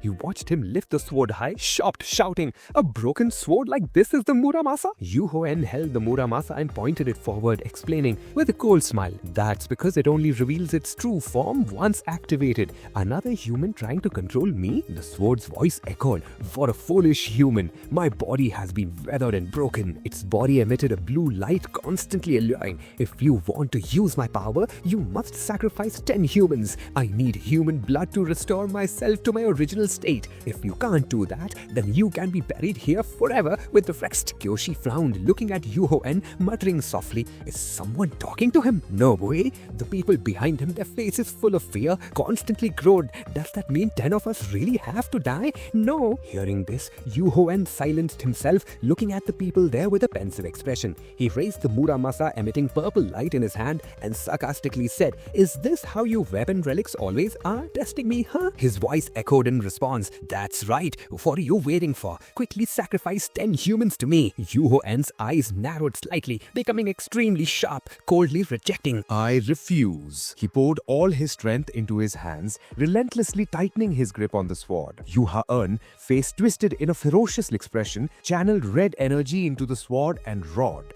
"Why should I when I can control you?" The Muramasa cried out in alarm, "What are you doing? It hurts." The group looked up at the collapsing rock face and he shouted loudly, "The one being tested here isn't me, it's you. If you don't submit to me, I'll shatter you into a million pieces." Yoo-Heon frowned, staring intently and urging, "Obey my command now, Muramasa." The Muramasa trembled and struggled, screaming repeatedly, "Damn it, damn it." Its entire body emitted a red glow as he held it high, unwillingly crying out, "How dare a mere mortal do this to me?" The people around them were illuminated by the dazzling light and couldn't help but raise their hands to shield their eyes. After a long while, the dust settled. Yoo-Heon stood upright, holding the Muramasa, which was emitting a blue light. He gripped the sword tightly in his hand and calmly declared, "Tomb completed." Immediately afterwards, Yoo-Heon stood beside the cliff face, reaching out to grab one end of a rope, looking at the group and saying, "Climb this rope and everyone will leave here safely." The group simultaneously rushed towards him, expressing their gratitude.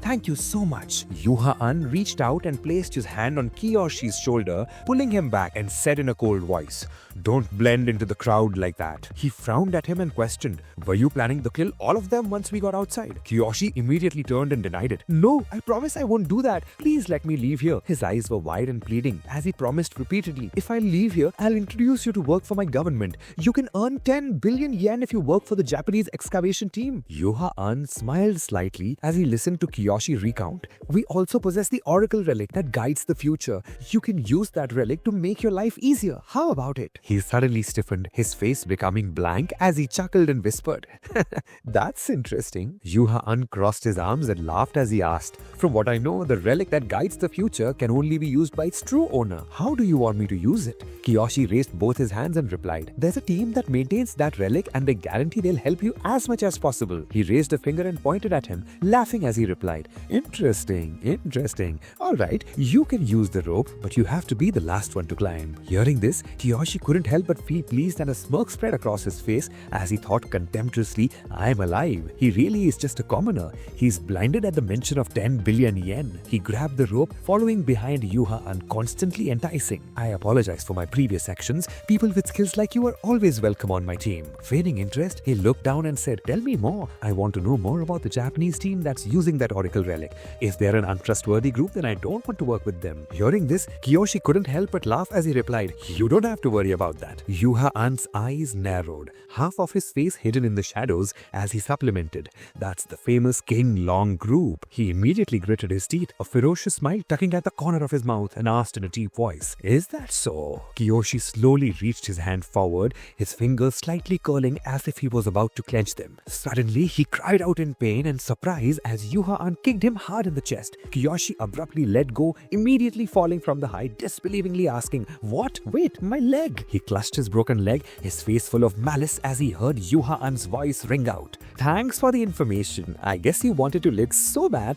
that you spat out all the important information. His voice was full of playfulness as he said, Who would want to work with trash like you? Kiyoshi's eyes widened as he shouted, No, wait! He tried to reach his hand upwards, loudly begging, Do you really want to kill someone in such a cold-blooded way? Come here. Oh, damn it, help! At night, inside the stores here, the lights were still brightly lit up. Outside the restroom area hung signs distinguishing the men's and women's restrooms. He thought to himself, Let's see. From behind Yoo-Ha-an, a relentless screeching voice echoed, Let me out, you bastard! He closed his eyes helplessly, hearing Muramasa constantly threaten, I'll kill you. Yoo-Ha-an moved closer and forcefully unzipped a bag, interrogating, You damn bastards are the ones who need to shut your mouths. Who caused all this? Inside, the cursing continued without pause. You dog, how dare you do this? You son of a bitch! He raised the Muramasa sword, gritting his teeth to ask, Was it you, Muramasa? When it was lifted up, it exclaimed in shock, What? Let me go! You bastard! Yoo Joo-Heon forcefully threw it into the toilet bowl, angrily shouting, Shut up! He frowned, looking down from above, coldly declaring, Toilet flavor is quite nutritious, you know? The Muramasa sword screamed, You dog! After that, Yoo Joo-Heon walked out, closing the bathroom door, painfully crying out. He pulled up his sleeve, revealing his corroded arm, silently cursing, Damn it, this is all because of that thing. It's the consequence of the domination ability. To acquire a relic, the normal method is to overcome its trials, but by ignoring this rule,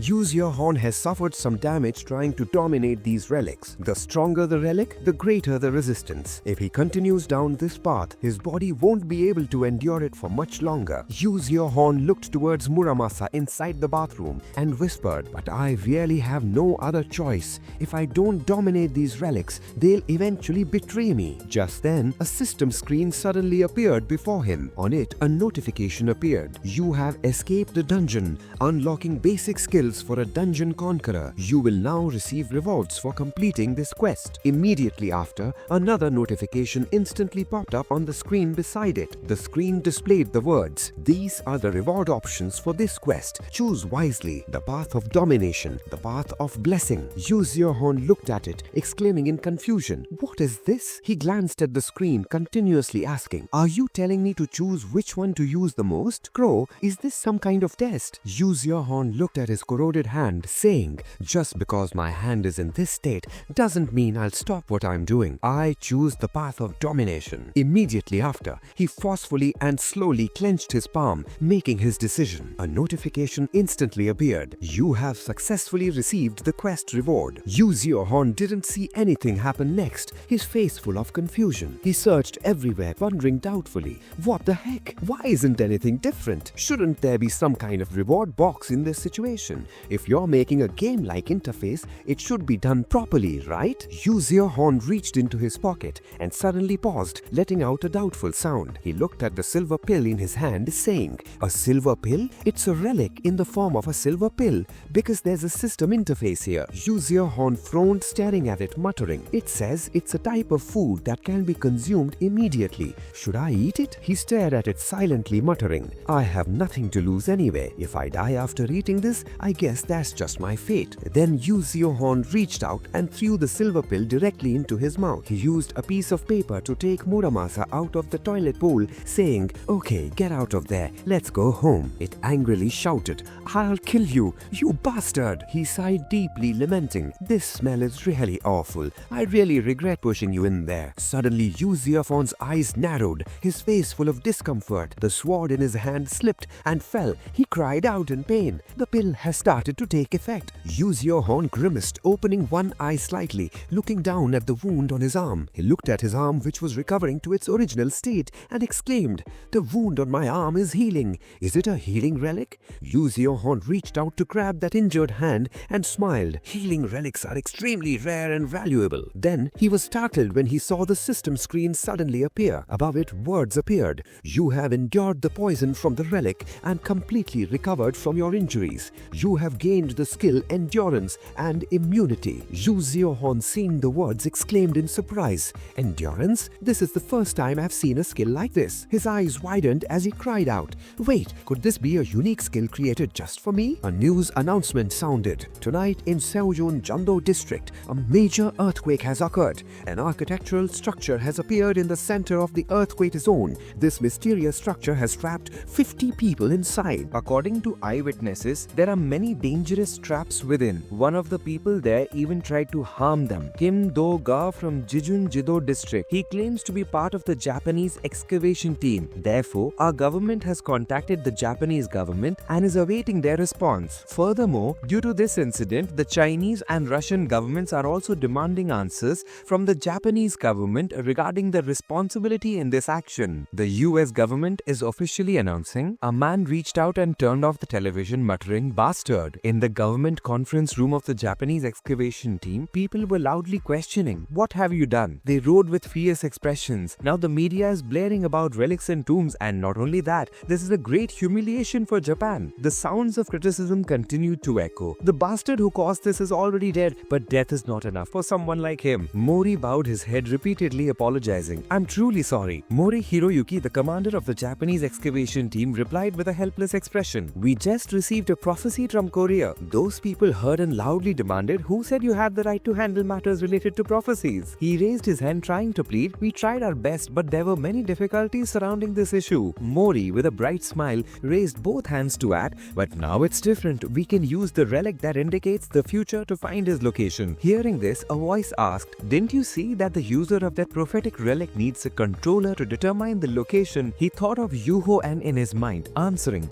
"We can do it because he has contacted his people. Although it's not yet complete, we can determine his location." Mori raised his hands excitedly, shouting, "Scholars who don't use the future indicators are looking for a way to use it without being its master. The Azure Dragon Group is spending a lot of time and money to complete this research." Finally, the two people responded, "All right, we'll give you a chance." He immediately smiled brightly, rejoicing, "Thank you. I promise we will try our best." During the day, inside an apartment, a mumbling sound echoed. To eliminate that Korean guy, Yoo-Heon lay on the bed looking at his hand, wondering, "Endurance? If it can withstand the poison of the relic, that's amazing." His eyes stared intently at it, pondering, "All relic users suffer from side effects. In my previous life, everyone entered the era of origin seeking relics to heal themselves was the top priority." Thinking of this, Yoo-Heon jumped up in surprise, asking himself, if it's really as described, then it's an amazing ability just for me. Is it all thanks to that crow relic? He turned his head to look out the window, shouting, "What are you planning? Crow, what do you gain by giving me these things?" Yoo-Heon heard no response and angrily urged, "Answer me, you're so good at talking, always using those shiny windows to talk to me. Speak!" He stared intently at it, but still there was no sound in reply. Seeing this, Yoo-Heon couldn't help but chuckle, cursing loudly. Damn it! He lowered his head, hearing the sound of his phone ringing, saying, "A phone call? Oh, it's Jung-woo." Yoo-Heon smiled and answered the phone, inquiring, "What's up?" The minion on the other end immediately shouted, "What did you say?" "Never mind." Jung-woo in Las Vegas, USA calmly continued, "We've checked the list of participants in this auction." Hearing this, he asked concisely, "Ah, over here." Yoo-Heon sat on the bed, pondering as he heard it report that there were 3 people with the name Jika. He slowly stood up, saying, "So I'll have to go check it out myself." Seong-woo on the other end shouted loudly, "You're planning to come here?" At this moment, a notification sounded. "You have been marked by the FS relic. Your future may now be revealed." Yoo-Heon looked at the screen in front of him, sighing inwardly. It's the future indicator. This is troublesome. Over there, Seong-woo, seeing that he was silent, shouted loudly, "Hello, Yoo-Heon." Yoo-Heon smiled slightly at him, instructing, "I'll come to you guys, but not immediately. I have a place I need to visit first. A box suddenly appeared, hovering in the air with a clear purpose, guiding the future of Prince Shotoku. Prince Shotoku was a politician and statesman during the Asuka period, and Guidance of the Future is a prophecy scripture he wrote. Although there's no proof of its existence, this ancient book is considered a legendary artifact. The back of a blonde girl is slowly walking through the crowded street, yet it seems like it's the first relic To proudly integrate itself into human society, her feet suddenly stop. Right below is the dirty book from earlier, blocking her path. Instead of creating a tomb, it's choosing its own master. Driven by curiosity, Dua hurriedly reaches out to pick up the book with a puzzled expression. What's this? It's all dirty. Quickly, she hastily puts it back where it was and runs away. Sasaki Dua. She's the one chosen by the guidance of the future to be its master. However, the book clings to her, even to her desk, irritating her with its nuisance. From then on, the guidance of the future follows her everywhere she goes. Then, when she enters the library, the book jumps out at her as she looks directly at the bookshelf. Even though she tore, burned, and threw it away, it always appears before her. That kid scares Sasaki. Dua tightly holds the book. She looks up at the person in front of her with a terrified gaze. However, the Japanese government soon receives information about Sasaki's guidance of the future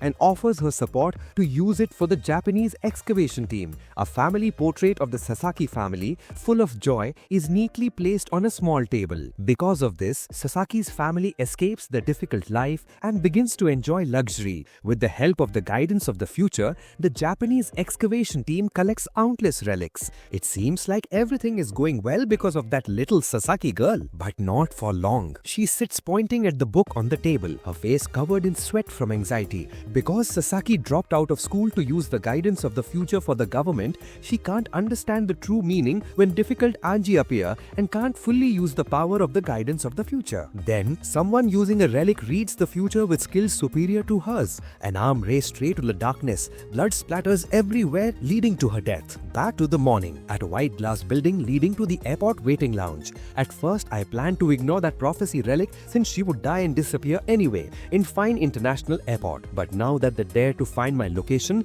everything has changed. Sitting on a waiting chair, Yoo-Heon looks around, his head full of thoughts. Not only that, they also colluding with that crow bastard. They won't get away with this. I'll ruin their plans. Not far away, at a high-rise building, her name echoes. Sasaki-chan! In front of the TV screen, Dua is sitting comfortably on the chair watching a favorite movie. Sasaki-chan! The program makes her hug her knees, her face flushed, smiling happily. Susu is handsome and sings so well. Suddenly, from behind, hiding behind the wall, Sushu peeks his face out to remind Dua, Sasaki-chan, it's time to read the Relic of Future Guidance. Seeing him, she glances irritably at the clock. It's getting to the good part. Sushu smiles awkwardly, reminding quickly, this is the 4th time you've watched that show. From inside the room, Dua walks out muttering reproachfully to Sushu, so what if it's the 4th time? I still think it's good. Making him scratch his head embarrassingly. I'm sorry. Next to her, the company receptionist greets her. Welcome, Sasaki-san. According to the schedule, Dua pulls out a chair. She sits neatly at the table preparing. I always have to read and translate those difficult kanji. A reassuring voice echoes from outside. If there is any character you don't understand, draw it out and give it to everyone. Standing behind Sushu and the receptionist are startled, panicking because something is happening. Dua throws down the pen, hugging the receptionist, trembling. What's wrong? She said, shivering in fear. It says I'm going to die. This time it's written very clearly, I'm going to be killed. The book opens wide. The letters on the page glow. These words, what's happening? Sitting on the chair, Dua looks up, her eyes full of determination. It must be the Korean guy. Kyoshi-san also lost his life because of him. Seeing Dua uneasy, the receptionist from behind puts her hands on her shoulders, reassuring her repeatedly. Sasaki-chan, calm down. Do you see any other prophecies besides that one? You have the power to see the future. Sasaki-chan, you don't have to worry. Look again. Comforted, Dua also somewhat regains her composure. That's right. If that guy is going to kill me, there will be many prophecies about it. She looks at the book with a slightly fearful expression. Surrounded by cheers, you can see the future. Dua's eyes widen. She has regained the courage to face that book. That's right. I can't lose to him. The flight list appears. The time and location of the flight. Haneda Airport. All units pay attention. Emergency situation. A pair of legs walking next to a suitcase being dragged non-stop. A Korean using a relic has arrived in Japan. In the silent space, the conversation continues non-stop. Should we catch him right at the airport? Just leave him alone. Everyone will continue to follow him through the guidance of the future. In front of the airport gate, the figure of Yoo-Heon carrying a suitcase and a backpack is moving forward. I thought the guidance of the future couldn't pinpoint him. It's okay. It just needs to say his next step. An army commander points and signals to the soldiers in front of him. This is our chance to deal with all the trouble. We'll strike first. The order is executed clearly in an instant. At a small restaurant on the table is a thin, eye-catching slice of salmon sushi. Without hesitation, he grabs the chopsticks. Yoo-Heon puts the rice neatly in his mouth. Sushi made by a Japanese chef is so delicious. Chewing happily, he puts the chopsticks back on the tray on the table. Anyway, where are those guys planning to attack me? A notebook filled with lines about Dua's demise overflowing the pages. I'll constantly threaten her life. That way, they are bound to show up. Pen in hand, Yoo-Heon smiled as he wrote non-stop. The future diary will definitely inform Sasaki Dua about the curse I wrote for her. That sacred relic will definitely notice it. A knock on the door made him glance over, his face clearly annoyed. Because that relic can't specifically pinpoint me, I'll carry out the plan carefully. Looking towards the door, Yoo-Heon's eyes were lifeless. He was full of certainty. The Japanese soldiers must be here. Outside, a soldier leaned against the door, gun raised high. He gestured with his hand. Silence. Facing him was a chef in disguise, panicking. I am sorry. Looking towards Dua carrying a tray of food. Sasaki-chan, are you ready? Making her a little confused, she hesitated. Wait, why is this so absurd? With her straightforward nature, Dua remained still, questioning. That person intends to kill me. Why should I go in there? He covered her mouth with his hand, gently instructing. You just need to look into his eyes. Through the door, Yoo-Heon's clear portrait rushed straight towards her face. That way, you can monitor him. We'll know everything about him afterwards. Looking at that figure, Dua was a little worried and hesitant, but she still walked forward. He doesn't even know what I look like. That's right. She slowly approached the door, preparing to enter and meet him. The edge of the door above whispered, if things get complicated, we are all here. That's right. I'll get through this. Without hesitation, Dua reached out and opened the crack in the door to enter. People say that ability to see the future is the strongest ability. Her eyes widened. She pursed her lips, looking deep inside the crack. I have the advantage now. He doesn't know what I look like either. Inside the room, Yoo-Heon smiled smugly when he heard her voice. Here's your order. In an instant, he turned his face to look towards the door with a romantic flair. He's so handsome. Seeing that face, Dua lightly covered her mouth with her hand, her expression revealing shyness and surprise. Even more handsome than Sukon. She quickly picked up the plate of sushi and placed it on the table where Yoo-Heon was sitting. Dua's head was full of question marks. Oh my god, are they trying to kill him? Just as she put the plate of sushi on the table, she stammered and lowered her head, not daring to look him in the face. Such a waste. Yoo-Heon gave a friendly smile, looking towards Dua. Thank you. Do you all know what? Her face flushed red, her eyes filled with joy, nodding her head. This is the one who uses the sacred relic to foresee the future. His hand moved slightly, touching the hilt of the sword placed on the ground, hidden under the black cloth. She actually came to meet me herself. Outside, observing through the screen, the soldiers panicked. That bastard is drawing his weapon. The other one grabbed the walkie-talkie and reported immediately. Sasaki-chan is in danger. Leaning against the door in front of the room, the one holding the gun gritted his teeth in frustration. What is that girl doing? Why doesn't she retreat immediately after seeing him? Not understanding what she's thinking, the door is gradually being pulled shut with force, leaving no gap. Standing outside, the two looked at each other blankly, not understanding what was happening. It turned out that Dua was the one who tightly closed the door. Her actions surprised Yoo-Heon. Having resolved the matter, she turned back to look at him with sparkling eyes and a smile that couldn't stop. Oppa, can I be your Oppa fan? Dua's actions left Yoo-Heon dumbfounded. Yoo-Heon stunned, unable to comprehend. She closed her eyes tightly, bowed her head slightly, her face flushed as she asked him some questions. That's right, you're not a celebrity, are you? Not watching through the screen, the soldiers panicked. Why did that girl close the door? Wait, look over there. Seeing Dua crouched down, sitting on the ground near Yoo-Heon, they speculated that she was talking to him, probably trying to extract information. Are you sure? Confirm with Captain Mori. Regaining his senses, he opened his mouth, stuttering as he asked her again. What did you say? Dua immediately raised her hand, interrupting Yoo-Heon's words. She took out her phone and tapped rapidly. I just want to talk to you for a bit. Don't you understand what I'm saying? The pink phone was shoved right in front of his face. Here, a line of English text on the screen slammed into Yoo-Heon's eyes. Looking at the words, he clenched his teeth, sweat dripping. What is she writing? Looking straight at Dua, who was gazing up with sparkling eyes and rosy cheeks. I know what she's going to say, but what's wrong with her? Does she know she's in danger right now? Taking the phone she offered, he smirked triumphantly. Whatever. A perfect opportunity for me. After a moment, Yoo-Heon turned the phone screen towards Dua. Here, as if seeing something, her eyes widened, a look of immense joy on her face. Ignoring the two soldiers with guns cowering outside in confusion, did you hear something? No. Suddenly, a rope shot out from inside, smashing the table to pieces. What? The table?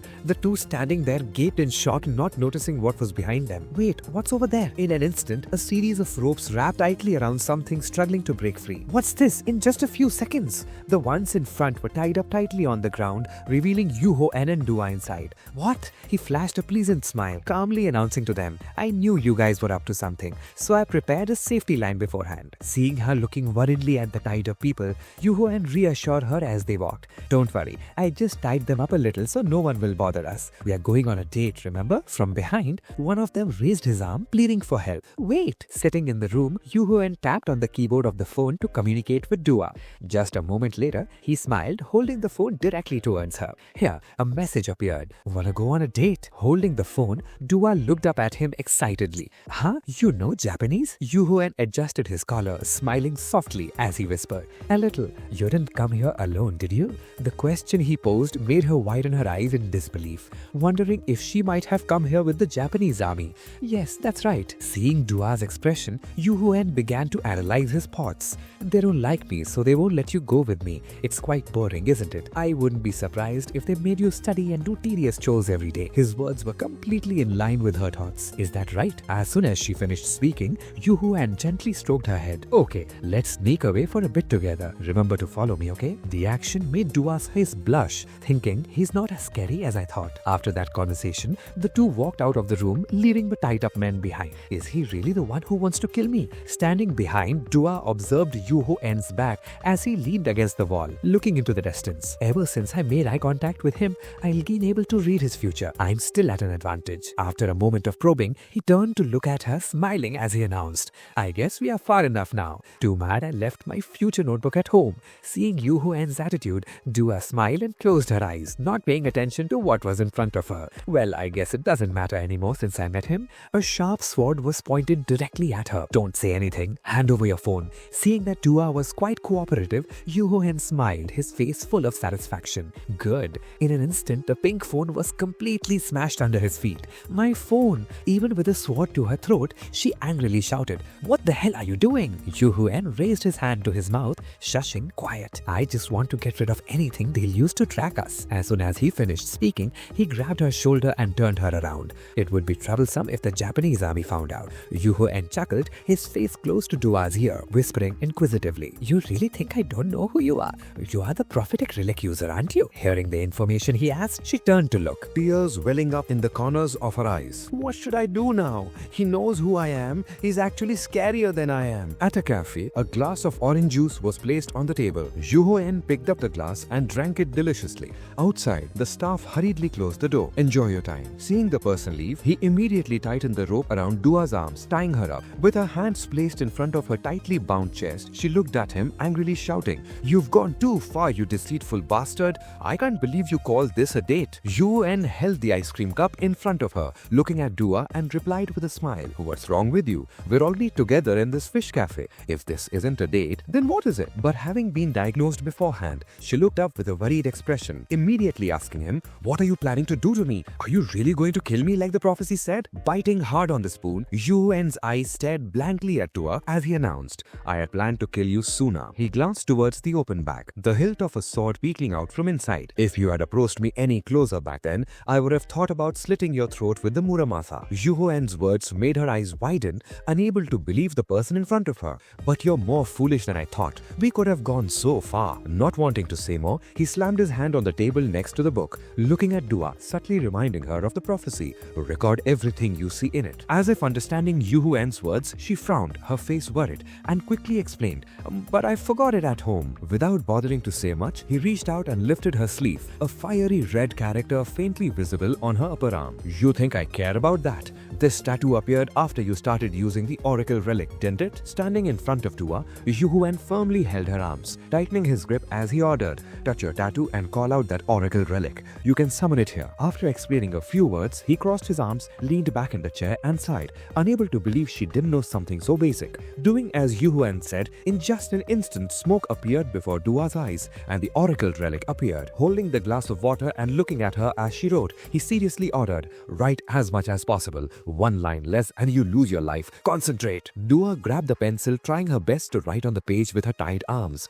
Her face revealed clear fatigue, sweat dripping all over her face. The ice cream on the table also gradually diminished until it was completely gone. Yoo-Heon supported his face with one hand on the table while the other tapped on his phone incessantly. As if remembering something, he looked up towards Dua, meeting her gaze in silence. Then Yoo-Heon continued to tap on his phone, casually resting his leg on the chair as he gently reminded her, "Don't think about resting. Why are you writing so slowly?" Dua angrily looked at him, expressing her feelings. "Because my hands hurt. How much more do you need?" Hearing the question from her, Yoo-Heon looked at the phone screen and replied bluntly, "The more, the better." Seeing the situation was quite dangerous, Dua widened her eyes in worry, looking at him as she offered a suggestion. "I will give you future guidance. Please let me go." The offer didn't seem to interest him. Yoo-Heon tapped on his phone, quickly rejecting it immediately. "No, keep writing." His eyes contained a stream of thoughts that Dua herself couldn't fathom. "If I wanted it, I would have snatched it away a long time ago. But it's an S-rank relic." An image of a Pandora relic ranking board appeared. From rank SS, rank S, future guidance, rank A, Muramasa, rank B, golden axe or silver axe, rank C, Egyptian, and rank D. It's almost at the highest tier. If I try to suppress a high-level relic, the effects will be immeasurable. Gently lifting the black sleeve of his arm, underneath was an area of skin that was severely injured and scarred. When I tried to control the Muramasa, which has a lower tier than future guidance, my arm was quite badly injured. If I try to snatch it now, it might not just be my arm. Yoo-Heon continued to stare intently at the phone, his fingers tapping continuously. "I also don't have any healing relics with me." But sensing something, he looked up, his eyes looking into the distance. Outside the door, a group of soldiers with guns entered the cafe, holding their guns, aggressively glaring at the owner. "Please stop, my customers will be disturbed. We'll handle this quickly, please step back." Standing in the hallway, Captain Mori put his hands on his hips, ordering the soldiers who had been holding guns to check all exits in every room. The group immediately ran off to search frantically. Inside the room, through the crack in the door, Yoo-Heon grasped their every move. They've arrived. He quickly turned his head towards Dua. "How much have you written?" Holding the pen tightly, she looked up and announced, "I'm about to finish the first book." As soon as she finished speaking, Yoo-Heon grabbed a stack of papers on the table and placed it next to her. "That's enough." Seeing his actions, Dua pleaded, "Are you going to let me go?" "There's one more thing." From the bag, he pulled out a sharp blade and placed it in front of her, causing her to tremble non-stop. Seeing Yoo-Heon, his hand still gripping the sword tightly, Dua stammered, pleading, "Please don't kill me. I'll write more for you. Killing me won't benefit you at all." Without another word, he tightened his grip on the sword's hilt, raised it high above her, his face darkening. "This is the only way for you to survive." Yoo-Heon's actions and words were utterly incomprehensible, causing Dua to sit there wide-eyed, tears welling up with fear. He silently lowered his head, then unconsciously cracked an extremely bizarre smile. In just a few seconds, the sharp blade was plunged completely into the book on the table, emitting a brilliant blue light. "What are you doing, human?" The book was deeply embedded in his sharp blade, inseparable. Sitting there, Dua stared at him with wide eyes, her mouth agape, not understanding what was happening. Her blonde hair suddenly moved and fluttered high up. Outside the building, at the cafe's entrance, something appeared inside. A series of purple notification panels appeared. "Evil Relic Destroyer, you have unlocked a title and enhanced your dominance, reducing harmony." Another one, "Dominance has increased to rank E." A final one, "Breaks a high-grade relic known as the Giant Hunter." Looking at the panels popping up around him, Yoo-Heon sighed wearily. "Why are there so many windows?" Suddenly, from outside the room, a group of soldiers with guns kicked down the door and charged in. "So, you're in this room." Behind the two soldiers, Captain Mori peered inside. "What happened here?" The book on the table emitted blue smoke, completely burning with the future guidance. He glanced at Captain Mori, a mocking smile on his face. "What's so surprising? I destroyed it," making him go crazy, stammering. "You, Captain Mori's mouth seemed unable to stay silent. He gritted his teeth, trembling. "You didn't hesitate?" He pointed directly at him, ordering the soldier with the gun beside him to kill him. Hearing the insults from Yoo-Heon, Captain Mori angrily pointed at his face, ordering him to be killed. Receiving the order from their superiors, the soldiers all pointed the guns directly at Yoo-Heon. He stood there calmly, offering them a challenging smile. "Seriously? Try shooting if you're capable enough." Yoo-Heon's words stunned Captain Mori. His brow furrowed, his teeth clenched in anger. "What?" From his hand, something was thrown up, making everyone around look up. "Here, eat this." A piece of mochi stuck directly on Captain Mori's shoulder, the head of the Japanese army. Delicious rank C common grade made mochi single-use instant consumption relic. Across from him, he announced, "It belongs to Kyoshi. Now I'm returning it to you." A cloud of white smoke appeared around Yoo-Heon. He flashed a scheming smile, saying, "Oh, goodbye. I heard the taste was delicious enough to die for." Captain Mori quickly removed a piece of mochi and clutched it tightly in his hand. That bastard disappeared. He stared at the pink, smoky mochi with his mind filled with confusion. What is he planning? The aroma from the mochi made all three of them salivate. What's that smell? Regardless of rank, the two soldiers lunged at him to grab the mochi. "That's my mochi, give it to me." Without another word, Captain Mori pulled out a handgun, raised it high above, and shouted to remind them, "You bastard, this is my mochi, know your place." But the other two didn't seem afraid. They also pulled out guns. All of them engaged in a brawl, furniture being blown apart. "I have a gun too, give me that mochi, it's mine." Back at the airport, a road stretched straight up to the airplane. Yoo-Heon sat in the plane's cabin looking out the window. No ancestral artifact offered solace quite like the maid's delicious mochi, capable of not only charming enemies but also granting the user instantaneous teleportation. He took out the notebook Dua had written earlier to read, figuring he might as well take a peek at the future's guidance. In his thoughts, Yoo-Heon recalled meeting someone from the support group for the sacred relic. There was a support group for the sacred relic of future guidance. In Japan, the Seunglong Corporation. Because of that, Sasaki might have contacted that guy Cole. Relying on the stream of memories, he quickly reached out and flipped through the pages, searching for information. Perhaps there was something about him in these prophecies. Let's see, where is it? Just seconds later, his eyes narrowed, his pupils shrinking in surprise. Found it. Sitting in the plane's cabin, Yoo-Heon began to read the information from the page. Within a month, head straight to the underworld filled with greed. In that place, there is an omen related to the world's greatest disaster about to begin. Reading the summary, he immediately pondered and made a guess. To the underworld filled with greed. I'm pretty sure that's Las Vegas, the location of the underground Mycotus auction. Seung-woo pulled out his phone, answering someone on the other end of the line. It was where Seung-woo and his group went to gather information related to the CEO. He said that 3 people had registered under the name Jika. He was sure to be one of them. The prophecy also indicated this. The plane Yoo-Heon was on began to accelerate down the runway. But the final part, the omen related to the world's greatest disaster, was definitely that disaster. An image of a city experiencing earthquakes, landslides everywhere, the sky filled with thunder and lightning, a blazing red light shining straight down, a disaster for all of humanity. It was an event described as sacred relics appearing en masse all over the world. After that event, treasures gradually surfaced and people rushed to find them. After that event, everyone knew about the existence of tombs, and the number of people discovering sacred relics skyrocketed. Back in reality, holding the notebook, Yoo-Heon fell into contemplation. But if I remember correctly, that disaster didn't start so early. The plane began to take off over the white streaks below. Not only that, in the next line, the God who understands your creed will offer to cooperate with you. He reached out and closed the notebook, ending his reading. That means a sacred relic at the ghost level will appear at the auction. Is that Seo aiming for it so that he can become as powerful as he was in his past life? In an instant, Yoo-Heon's face darkened and a pleased smile bloomed. If that's the case, then I'll have to steal it from you. Back in another place, in a room full of modern equipment, the meeting room of the Japanese excavation research team, although Sasaki had woken up, he was still very weak. A Japanese soldier stood opposite the long table full of high-ranking leaders sitting there.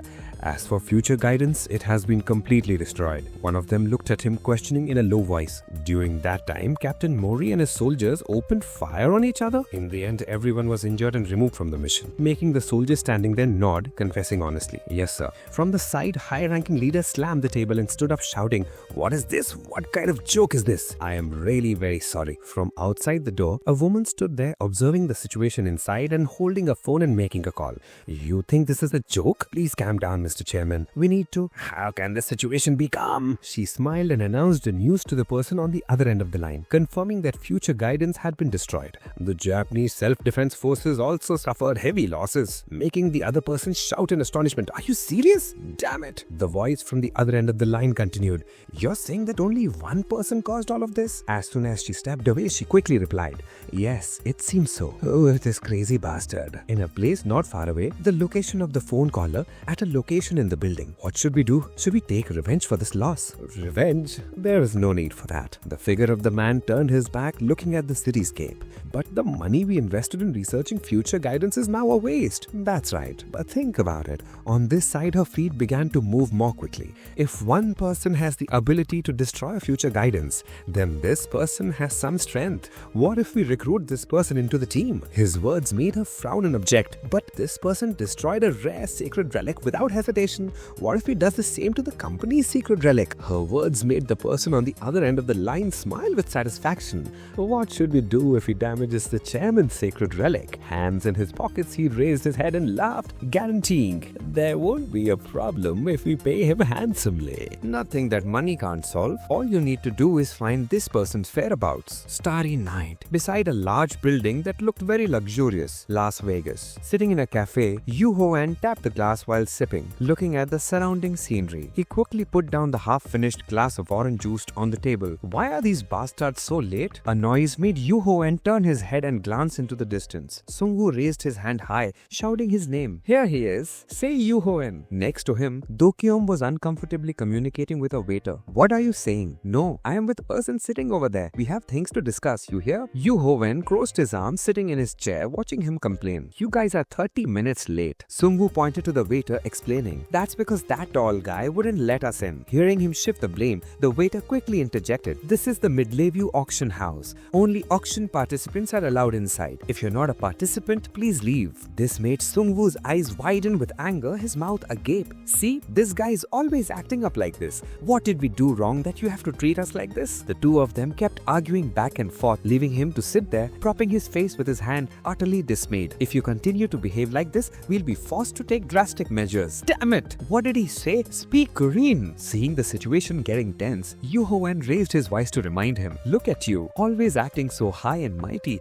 You're in America demanding they speak Korean? Sung-woo stammered, oh right, and turned towards the waiter. He smiled and asked for permission. These three are my guests. Would you allow them to join me? The three behind him were stunned by his next words. Their faces blank. I apologize, it seems I made a mistake. It's alright, you'll understand. Looking at their shabby attire, watching the blondatis retreating back, Sung-woo couldn't help but be surprised. You speak English? Yoo-Heon chuckled, quickly crossing over the time-wasting issues and getting to the point. That's not the issue. Report what you found. Got it. He handed him a thick book filled with the backgrounds of the members. This is the information related to the three people named Zika. Looks like you guys did your research. Looking at the information Sung-woo provided, Yoo-Heon was smirking. These guys are quite useful. He sat down at the water table facing him and pointed, asking further. So, did you find the person you were looking for? Yoo-Heon nodded in response. Indeed. He slammed the stack of background information on the table without a care. This is definitely the CEO's fake identity. Yoo-Heon's hand moved towards the blue notebook placed in the middle of the table. If he's here, that means there's a very valuable sacred relic here. I need to check it out first. He quickly flipped through the pages inside the blue notebook. If there really is a ghost level sacred relic. Seeing Yoo-Heon focused on the blue notebook, Sung-woo couldn't help but wonder, why are you looking at the clock auction? Only super rich people gala at this place. If you successfully bid, you wouldn't have enough even if you sold your house. Ignoring his words, he remained focused, head down, reading the contents.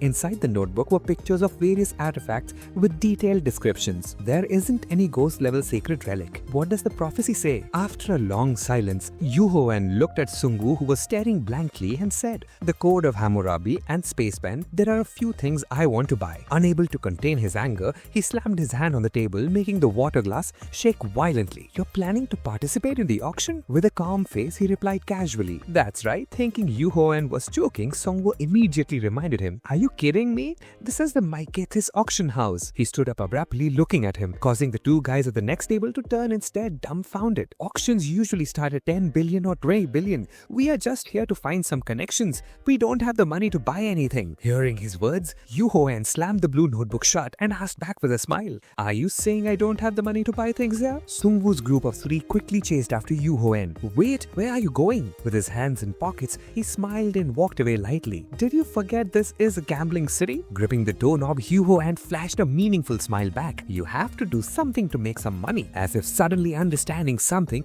he gaped at him, sweating profusely. You're planning to make Money from gambling? You're crazy. A city with dazzling red lights, full of ways to make money, was before Yoo-Heon's eyes. This guy was really insane. In front of everyone around, the numbers kept increasing without stopping. How high can the number go? Seung-woo, Doki, and Jang-suk were completely stunned stunned by the scene unfolding before them. He still has 10 turns left. It can go even higher. Unbelievable! Sitting in front of the gambling machine was Yoo-Heon, using his talent to make money. This machine can reward so much money. If you don't withdraw it immediately, it can accumulate that much. The scene before him made Seo-Joo furrow his brow, his face covered in sweat, showing his astonishment. But that makes everything even crazier. He can earn several million won with just a slot machine. A voice from behind echoed in his ear, making Yoo-Heon purse his lips, revealing a smug smile. How can he do that? A moment later, he pulled out a payment slip from the machine. Yoo-Heon held up the money-filled slip and waved it in front of Seo-Joo, ordering, "Move somewhere else. Stop loitering. Follow me to cash the money." Holding the high-value slip in front of him, he said in admiration, "How much is this?" "Say, Yoo-Heon, I am a little impressed by you. What if some crazy person comes to kill all the money-grabbing bastards?" While moving, suddenly a hand reached out to block his way, offering, "Stop right there." Yan Xiong, hands on his hips, looked at Yoo-Heon. "Permission to inspect. May I search you, sir? We don't have many players hitting this many jackpots." Without a word of complaint, he smiled at him, nodding in agreement. "Sure, go ahead." Yoo-Heon stood still as Jin Hong searched his body, looking for what he needed. "You won't find anything. You're right." From the palm of his hand, next to his index finger, something was hovering. "May I ask what that is?" Receiving the question, Yoo-Heon immediately held the knife up to face Jin Hong, truthfully declaring, "A souvenir I bought. It's beautifully gold-plated, so I often carry it with me." After observing for a moment, he nodded. "Right, just a normal souvenir." Only he understood the origin of the knife, smiling smugly. "Of course, it looks just like one, but that knife is actually a gold axe and a silver axe in disguise." The knife in his hand immediately voiced complaints to Yoo-Heon. "Why do I have to turn into this humiliating form? How long do I have to stay like this, master?" His thoughts flashed through his mind in an instant. Changing the form of a sacred relic is one of the most important skills of a sacred relic user. Goldfinch has the ability to detect wealth and value. Sitting by the machine with his hand tightly holding the gold-plated knife to play the game, that's how I know which machines will give me the most jackpots.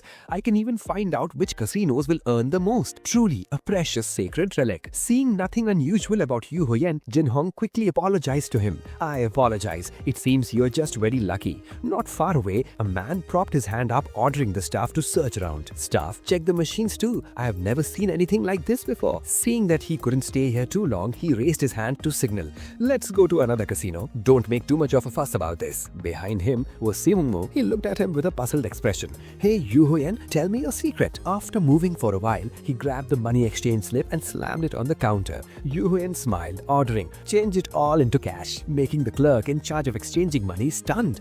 "We will take you to the VIP room. Please wait a moment." Still smiling, he looked at the girl, urging her to hurry. "No need. I'm in a hurry. Just give me the cash here." At a table, with 2 beers and a plate of snacks placed besides them. "Dude, I have never seen this much money in my life." Seo-Joo hugged the pile of money, his eyes shining brightly. "This is enough for us to live comfortably for the rest of our lives." Chang Ji-suk was just as excited as he was. "We are rich. We are millionaires." A sentence uttered by Yoo-Heon stunned them both for a few seconds. "Seems like you guys misunderstood something. That's not your money." Holding the glass, he smiled slightly at the two of them, making them stutter and quickly explain. "Oh, of course, but this is still too much money." Holding the stack of bills, Seo-Joo immediately advised Yoo-Heon to consider carefully. "Hey Yoo-Heon, do you really need to participate in the auction? Wouldn't it be better to take all this money home and enjoy it?" But he was completely rejected. "With this much money, you can buy anything you want. Live comfortably for the rest of your life." Holding the glass, Yoo-Heon opened his mouth wide and drank all the water in the glass. "Because my goal is to get the sacred relic at the auction. If I want to confront CEO K, I still need a little more money." As soon as he finished the glass of water, he put the empty glass down on the table, ordering, "Hurry up and eat. I still have to go to another casino," making Kung Wu dumbfounded. Standing outside the casino with its glittering sign beckoning, the knife inside his hand whispered, "I can smell money. Right. When will master turn me back into my original form? Whatever. I'll enjoy the scent of despair from these casinos a little longer." Yoo-Heon gripped the knife tightly, offering a suggestion to it. "Stop with the sweet talk and find me the next jackpot machine." It immediately accepted the order. "Okay." The knife held tightly in his hand began to search. Let's see. The purple board next to it gradually appeared. The content on the board was, "You have approached the location of the sacred relic. Enjoy comfortably. Your affinity with the sacred relic has increased. Your scouting skill has increased." Looking at the information, Yoo-Heon pondered. Although casinos are places to make money, there is still a problem. Without hesitation, the three of them, Seung-woo and Jo-Kwon, quickly entered the casino. It's also like a battlefield, a place where people seek despair and sorrow. Where people suffer, that place is paradise for sacred relics. I don't like doing things that sacred relics enjoy. As he walked, he clenched the knife in his hand with utmost determination. Let's quickly make money and leave this place. Suddenly from behind, a voice called his name, causing Yoo-Ho-en to turn his head. Wait, Yoo-Ho-en! On this side, Trang-sho grabbed his bag trembling, questioning Yoo-Ho-en. What's in your bag? Why is it suddenly? Seeing the situation was not good, he quickly reached out to open the zipper of the bag. Yoo-Ho-en's eyes twitched slightly, staring wide-eyed into the inside. Inside the bag was an axe with a completely silver color with embossed patterns on it. It's coming. The silver axe, it's coming soon. Both are different in color, but they carry completely different missions for Jo-Ho-en. If the golden axe has the ability to seek wealth and prosperity, the silver axe has the ability to detect enemies intending to threaten its owner. After observing the silver axe for a moment, his eyes narrowed, his face revealing confusion. Why is this axe ringing? Suddenly, in front of Yoo-Ho-en, Jo-Kwon and Seung-woo's group, two guys were grabbing each other's collars fighting. You cheating bastard! What do you mean cheating? Spit out the money! A series of betting coins and broken wine bottles lay scattered on the ground. Please stop, this place is dangerous, the machines are falling apart, someone pickpocketed me. Damn it, I lost everything. The scene before him made Seung-woo frown, gritting his teeth in astonishment. What the hell is going on here? He didn't seem to notice what was behind him. A reception server with red eyes was holding a sharp metal object, lunging straight towards Yoo-Ho-en. Spit out the money! Hearing this, he silently glanced at him with sharp eyes. In just a few seconds, a kick was launched, sending the server flying backwards to the ground. Looking at him lying unconscious on the ground, he angrily interrogated him, looking at his clothes. You're the casino dealer. Are you crazy? What are you thinking attracting customers like that? The dealer's actions earlier made him a bit confused, quickly thinking in his head, there are no tombs appearing nearby. Why is he suddenly? From afar, a sound rang out, immediately attracting Yoo-Ho-en's attention. A pair of women's legs appeared, approaching his room.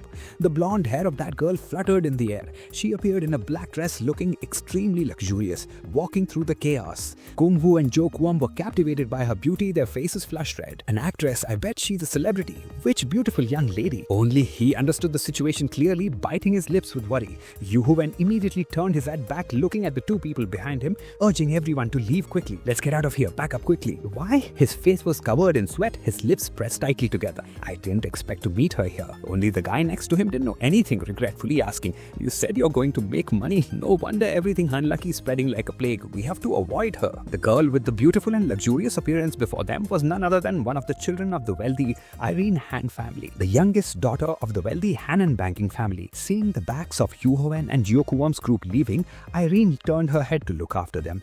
But there was one thing not right about her. The image of a girl's length Beam of light shining down from above, destroying every building in the city. The Relic of God is the strongest relic of all. The owner of the Relic of God stands above all others. A large group of people raised their heads, looking around, their faces not clearly visible. Because of that, those users are called gods. Titles like God of Destiny, God of Punishment, God of Wealth, those people hold great power in the era of relics. Irene raised her hand, showing a swirl of unlucky blue magic. That is her ability. Among those people, Irene Huen is the owner of an extremely terrifying relic. Her title is the God of Failure. Everything near her becomes unlucky. Quickly, his group moved out of the gate inside the casino. Everyone will lose all their money and go bankrupt. She even caused global economic chaos, so we have to avoid her at all costs. Seeing that he couldn't escape her, Irene grabbed her bag and chased after Yoo-Ho-en. Hey you, wait a moment. But he still deliberately ignored her, turning away, pretending to whistle, not seeing her presence. Wait for me. Yoo-Ho-en's hand, quickly placed on the door handle, was blocked by a purple line. A series of purple notification boards appeared, hitting his eyes directly. The contents inside mixed with red and white like a warning to Jen. You have detected a murderous aura from the door. Your relic will suffer serious damage. Warning. The number of uses of your relic will be greatly consumed. The events before his eyes happened so fast that he couldn't react, frowning in anger. Damn it! From the car, Irene with blonde hair ran over, her blonde hair floating in the air. Irene held on to Yoo-Ho-en's arms, smiling and looking up at him to suggest, can you listen to me? Seeing her standing next to him, Yoo-Ho-en gritted his teeth, revealing a displeased expression. I'm done for. She's got me. Conversely, on this side, Irene with a flushed face, she opened her eyes wide looking at him. Can you listen to me? Irene's hand held tightly onto Yoo-Ho-en's arm, a purple smoke appeared. A series of purple notification panels popped up repeatedly, warning him, you are surrounded by by murderous aura. Due to the heavy murderous aura, your sacred relics are severely damaged. The number of times you can use your relics will be greatly reduced. Your luck is overwhelmed by the murderous aura. Everything you do now will lead to failure. Your ability to function is severely reduced. Without hesitation, he quickly swung his hand, abruptly pushing her arm away. Get off me! Yoo-Hoen's action confused Irene quite a bit. She hurriedly looked around frantically and explained, "I'm sorry, I was too excited to see you, so I got a little carried away." Seeing the beauty being scolded, Dokryong gritted his teeth in anger, turning his head to look at Seung-won. Why is he acting like that? Beside him, he also seemed quite surprised. How would I know? He looks like he just saw a ghost or something. On this side, Tran-Chu Kyung-ho remembered something and he quickly opened his mouth and blurted out, "I remember now." What? I remember who that girl is now. Looking at Irene's face, pleading with Yoo-Hoen, Tran-Chu confidently asserted that what he said is true. She's Irene Hen. I'm sure of it. What? That American girl is from the Hen family? That's right. I have seen this face on the internet before. The moment she spoke, all three people standing behind hugged each other trembling. You're the one who keeps hitting the jackpot that everyone's been talking about. And he stood there listening in silence with a face that didn't show much interest. I have been looking for you. Looking at Yoo-Hoen, Irene flashed a smile with eyes full of admiration, pleading with him.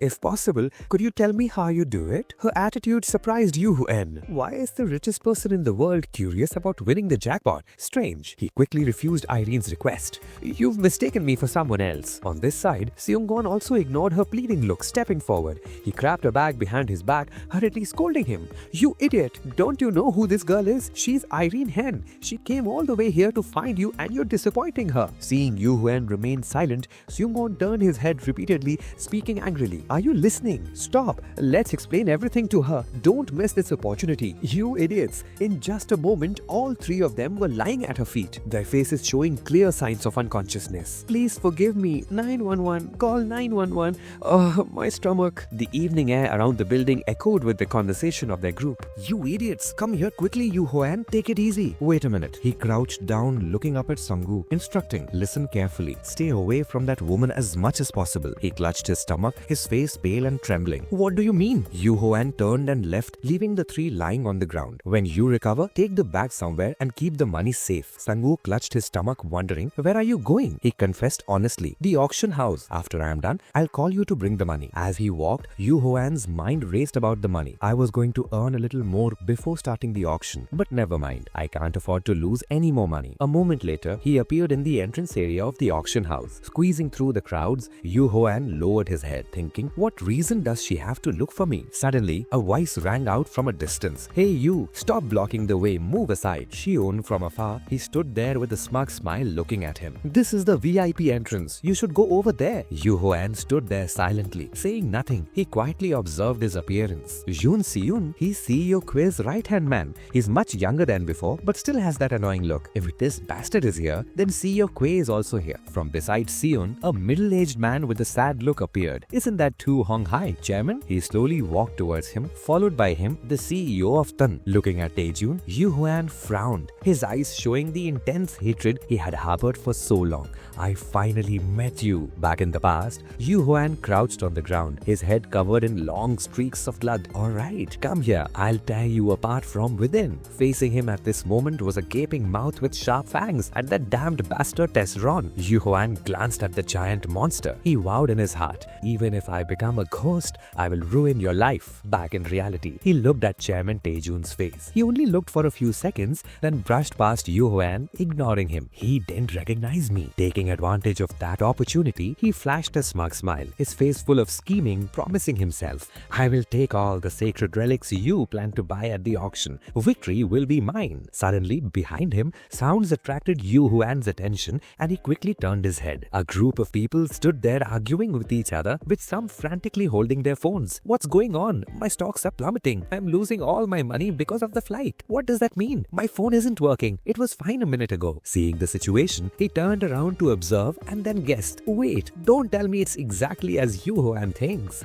Irene, searching for him with her bag in hand, called out, Bama, you followed me all the way here. Seizing the moment, he turned and walked away, only to be called back after a few steps. Wait for me. How did she find me in this crowd? Upon seeing Yoo-Hoen, she quickly blurted out pleadingly, Please, just listen to me. Irene hesitated, speaking before his angry demeanor. I'm really desperate. I don't not know what to do. For some unknown reason, Yoo-Heon suddenly slammed his face into the glass door in front of him. Seeing him hurt, clutching his face in pain, Irene rushed over to ask, "Are you okay? You ran straight into the door pretty hard. Holy crap!" Straining to suppress the pain, with blood streaming from his nose, Yoo-Heon yelled at her, "Does it look like I'm okay? Don't follow me anymore. All of this happened because of you." What he said was exactly what Irene needed to hear. She was overjoyed. "You're right, it's my fault." Seeing Irene turn her head to look behind her, Yoo-Heon was puzzled. What was that response just now? She quickly approached him, blurting out the thought she'd been holding back for so long.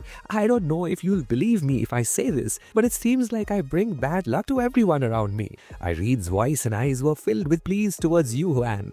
"I want to be as lucky as you because I believe there's a way for me to make everyone around me happy." The image of her kept flashing in his mind, a girl radiating bad luck, she a goddess of failure, the one who ruined the finances of countless people, devastated many nations. Irene's next action stunned him. She tightly grasped Yoo-Heon's hands. Why is she doing this? Is she acting? Her hand gripped his tightly, looking up at him with pleading eyes. "Can you tell me how to get as lucky as you? I'll do anything to find out." Along with Irene's resounding voice, "The purple!"